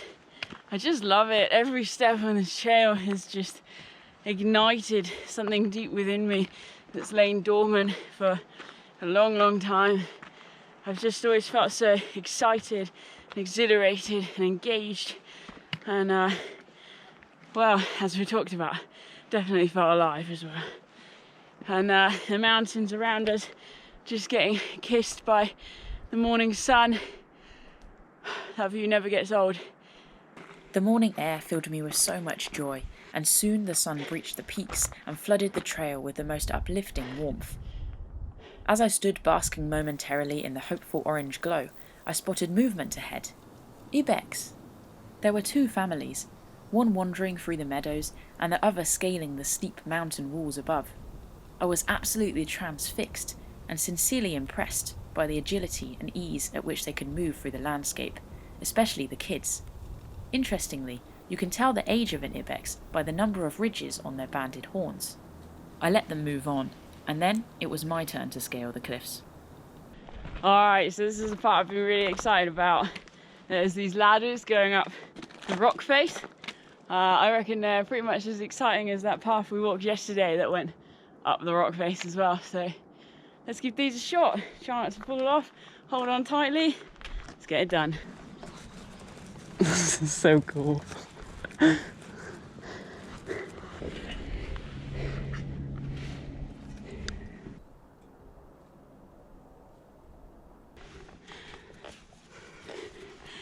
This part is basically crawling up the ladder.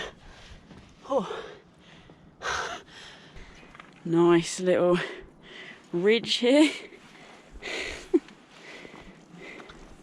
Up and up the ladders went, and I soon lost count of how many I scaled.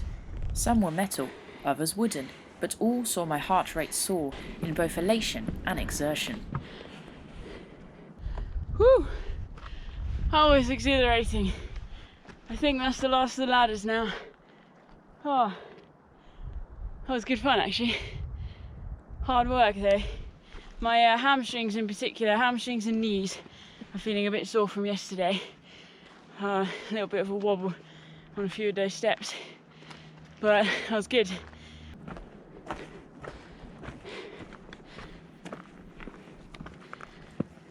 Oh, I might have been wrong about the ladders. Looks like there's a few more up ahead. That's a long one. Flip. Alright then.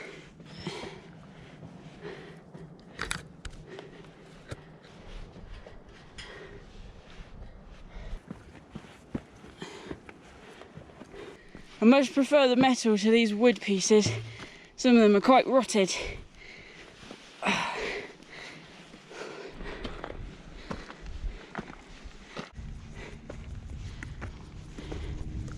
Just approaching one of the high points for today, Tre Le Champ, about 2,100. Feels incredible to be here. I had a brief sit down at the trig point and then walked on. Though there were so many paths, I basically just ended up making up my own route. So I'm going up to Lac Blanc now. I couldn't really figure out exactly where I was from on that spot. So Lac Blanc is actually on an alternative Tour Du Mont Blanc trail, but from there I can sort of re-pick up the main trail and continue along the way. There were some lovely meltwater lakes along the path, many of which were being enjoyed by hikers taking a swim after a hot morning's walk or a night's camp nearby.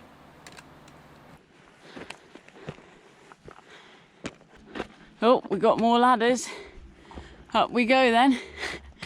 Which one? Left or right? Just need to pick the wobbly one.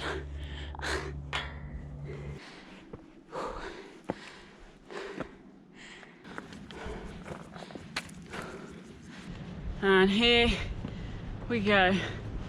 Lac Blanc and the Refuge. Woo. The lake was somewhat dried up, but still truly magnificent, surrounded by high rocky peaks, and its calm waters cast mirror images of the stones and snow. Refuge de la Blanc overlooked the scene and the surrounding mountains. It would have been an ideal place to spend the night. Rejoining the trail, I pressed on to my next destination, La Flégère. Just over there, I think that glacier is the Mer de Glace, because it has a railway line going up to it, and then you can go down into the glacier. There's like a tunnel underneath it that they sort of drill in. It's like a touristy thing, but you can see the whole valley and how much the glacier is retreated. And actually on that glacier there's lots of walks around it, and they've got little signs saying where the glacier was up to in like 1850, 2012, that sort of thing. And it's startling how much the glacier is retreated, and also how quickly, when you look at the last sort of 2000s, you know, the years in the last 2000, it's since the millennium, that's what I'm trying to say. It's quite terrifying actually.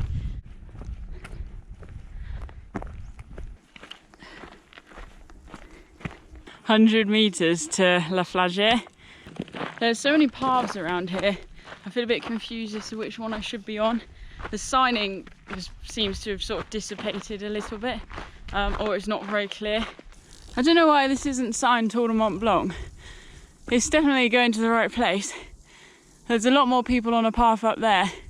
I'm wondering if I'm supposed to be higher. Doesn't really matter that much. At least I've got this place all to myself. Everywhere is so dry. It's like walking through the desert. I just checked the temperature. It's 34 at the moment, and it's, what is it, like 11 o'clock? 12 o'clock? I don't even know what time it is. Nice views down the valley though.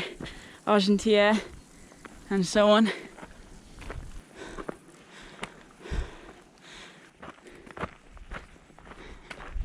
We have a sign. All I want it to say is Tour Du Mont Blanc. That's all I want to see right now. Yes, it does. Finally, Tour Du Mont Blanc, Brévent, 2 hours 45, so probably 3 for me because I'm flipping knackered. Of uphill, that's the col. 3 hours, come on, we can do this.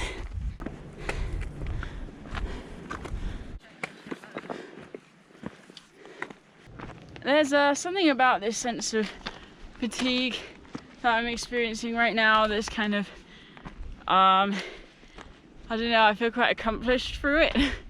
I feel quite, it almost energizes me in its own own way, because it's like, okay, I'm tired, so now I've got to really dig deep, and that excites me. The idea of sort of pushing limits and boundaries, like so often we put boundaries on ourselves or others put limits on us, but actually we're always capable of way more than we believe.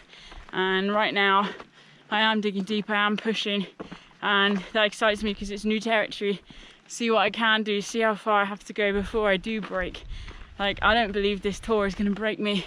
I think I'm in the runnings for it to make me, actually. So this feels good, it does feel good. After some confusion, I eventually made it to Plan Praz at 2,075 metres above sea level, where I decided to take a break at the cafe. Altitude restaurant, 2,000. I went for lemonade. And check out that view. The spot was evidently popular for paragliding, and I had a merry time watching people land and take off, whilst keeping an eye on the brewing clouds on the horizon. There was just over 350 metres to go to Col de Brevant, and then 200 more to the final high point on the trail. I followed the narrow, zigzagging path, feeling revitalised after my little rest. Check this path out. Incredible. It's like we're walking up to Mont Blanc itself.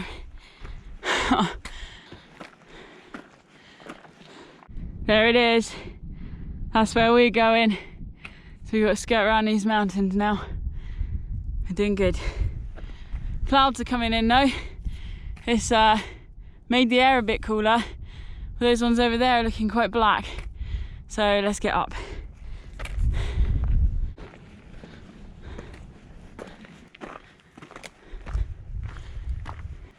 Here we are, 2,368 metres above sea level. Boom. Right by the snow. I think we go up that way. Oh yeah, we do, look. 45 minutes. Up. Snow.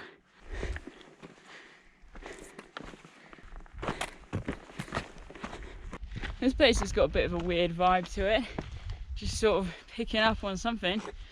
Don't know whether it's because we've come from the sort of hustle and bustle further down at the restaurant and now there's nobody, or what it is. Just feels a bit bleak, maybe. The trail was often rocky and covered with scree, making it a little slow going, but it was clearly marked, and the few ladders were short and easy to scale in terms of angle.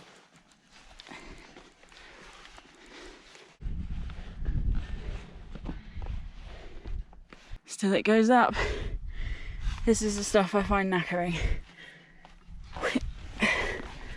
God, that's a huge step. I'm not sure I've got it in me to do that. 3, 2, 1. Oh, just about. I walked slowly along the final leg to Le Brevant, feeling a deep sense of gratitude and connection with the mountains, and proud of how far I had come. It was odd, though, to suddenly be surrounded by people in flip-flops, jeans and summer clothing. They had all caught the cable car up from Chamonix. Here we go then. 2,525 metres. Final high point on Tour Du Mont Blanc. Flip. That was great. Look at this. 360 epicness. Definitely one of the best viewpoints on the whole trail. I felt a little overwhelmed by the number of people, but it wasn't hard to lose myself in the fine views of Mont Blanc and the Argale de Midi. I also spotted my first alpine choughs, clearly on the lookout for scraps of food. Alrighty, we're going down. It's a long way down to Les Houches, and behind me, the valleys that we've been walking through over the last couple of days, the weather is coming in, it's raining. You can see it, so haven't even bothered to film it. Let's just get headed down.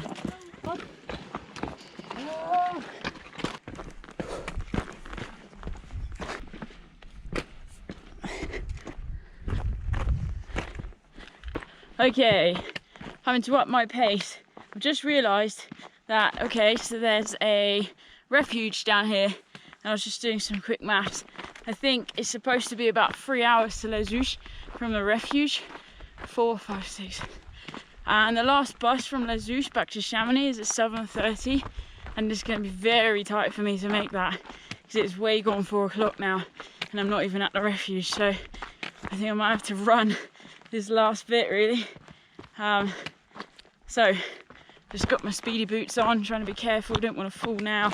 Let's get to the refuge and then keep making progress down to Les Houches. Nice camping spot. And here's the refuge. Don't look at the sky. Keep moving. Bella shit. That's what this place is called. Wow. Okay, that really does go down. Flip. All the way down. Right, let's get going.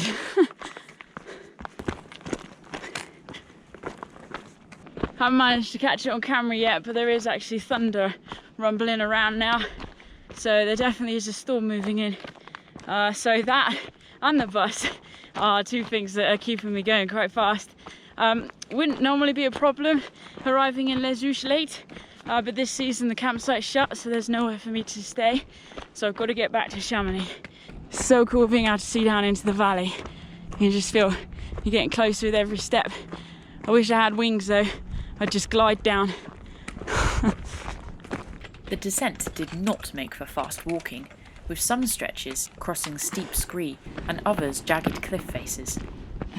Still, I was making good time as the storm continued to roll in.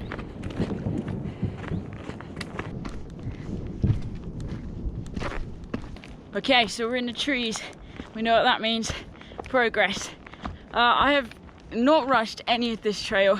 I can honestly say that. Yesterday I wasn't rushing. It was just fast walking, really enjoying that pace. But right now, I'm rushing. My body is screaming at me, slow down, but I want to keep moving. Don't want to miss that bus.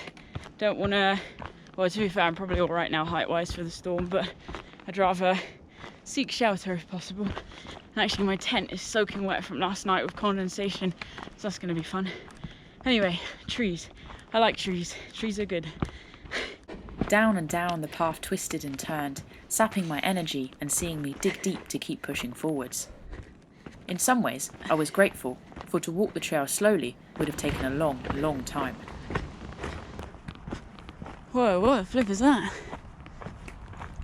Oh my gosh. It's kind of cool. As the skies darkened, the atmosphere grew heavy and lightning flashed overhead, but I felt at any moment the thunder would burst the heavens open in an intense deluge. It's right overhead actually. There you go. Feeling a rising excitement amongst the exhaustion, I dropped down out of the woods and into the noise of civilization, joining the Chamonix Valley and crossing over a railway, river and a motorway. Here we go, outskirts of Les Houches. Whew. Keep moving. I've never had to rush for a finish like this before. Normally it's quite casual. With one final push, I stumbled along the pavement, fighting to hold back tears as the end of the trail came into view. Oh my goodness me. As the thunder rumbles, we are back in Les Houches, where we started the Tour Du Mont Blanc. This is it. What was originally going to be a 9-day adventure became 8 and now 7. A week ago I stood here and headed out for the trail. 105 miles around the Mont Blanc Massif. Oh my gosh, what an unbelievable experience. It's challenged me like no other trail has challenged me and taught me so many things. Most notably actually about what it really means to be alive, to be thriving in a landscape that you feel so connected to, and to have that sense of purpose day after day after day, and how that can really just help you to chase life.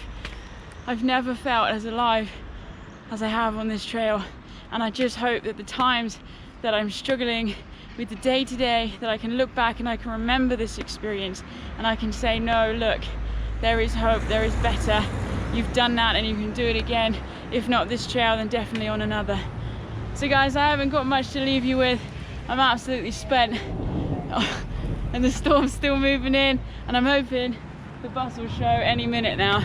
But thank you so much for journeying with me around Mont Blanc. It has been the adventure of a lifetime. I hope you've enjoyed it just as much as I have. And guys, if you've been inspired to don your walking boots, to head outside and spend more time in the wild, then please enjoy it, take it in, listen, see, and make sure you take in whatever adventures it might be teaching you. Until next time guys, you know what we say, stay wild. Oh, I need to sit down. Seconds later, the bus arrived, and I collapsed into a seat, with my trusty pack sat by my feet, expectantly waiting for the next adventure. Half an hour later, and I was back where I started, making my way to the Chamonix campsite as the rain began to fall. I used the little walk to look inwards and to say thank you, for I felt truly indebted to the trail, knowing that it had changed my life. The walk had been both a mental and physical challenge, but I had made it, emerging so much stronger than when I had started. I spent one last night in my little tent, my home, listening to the rain fall. I breathed in and smiled. I felt accomplished, I felt whole, and I felt truly alive.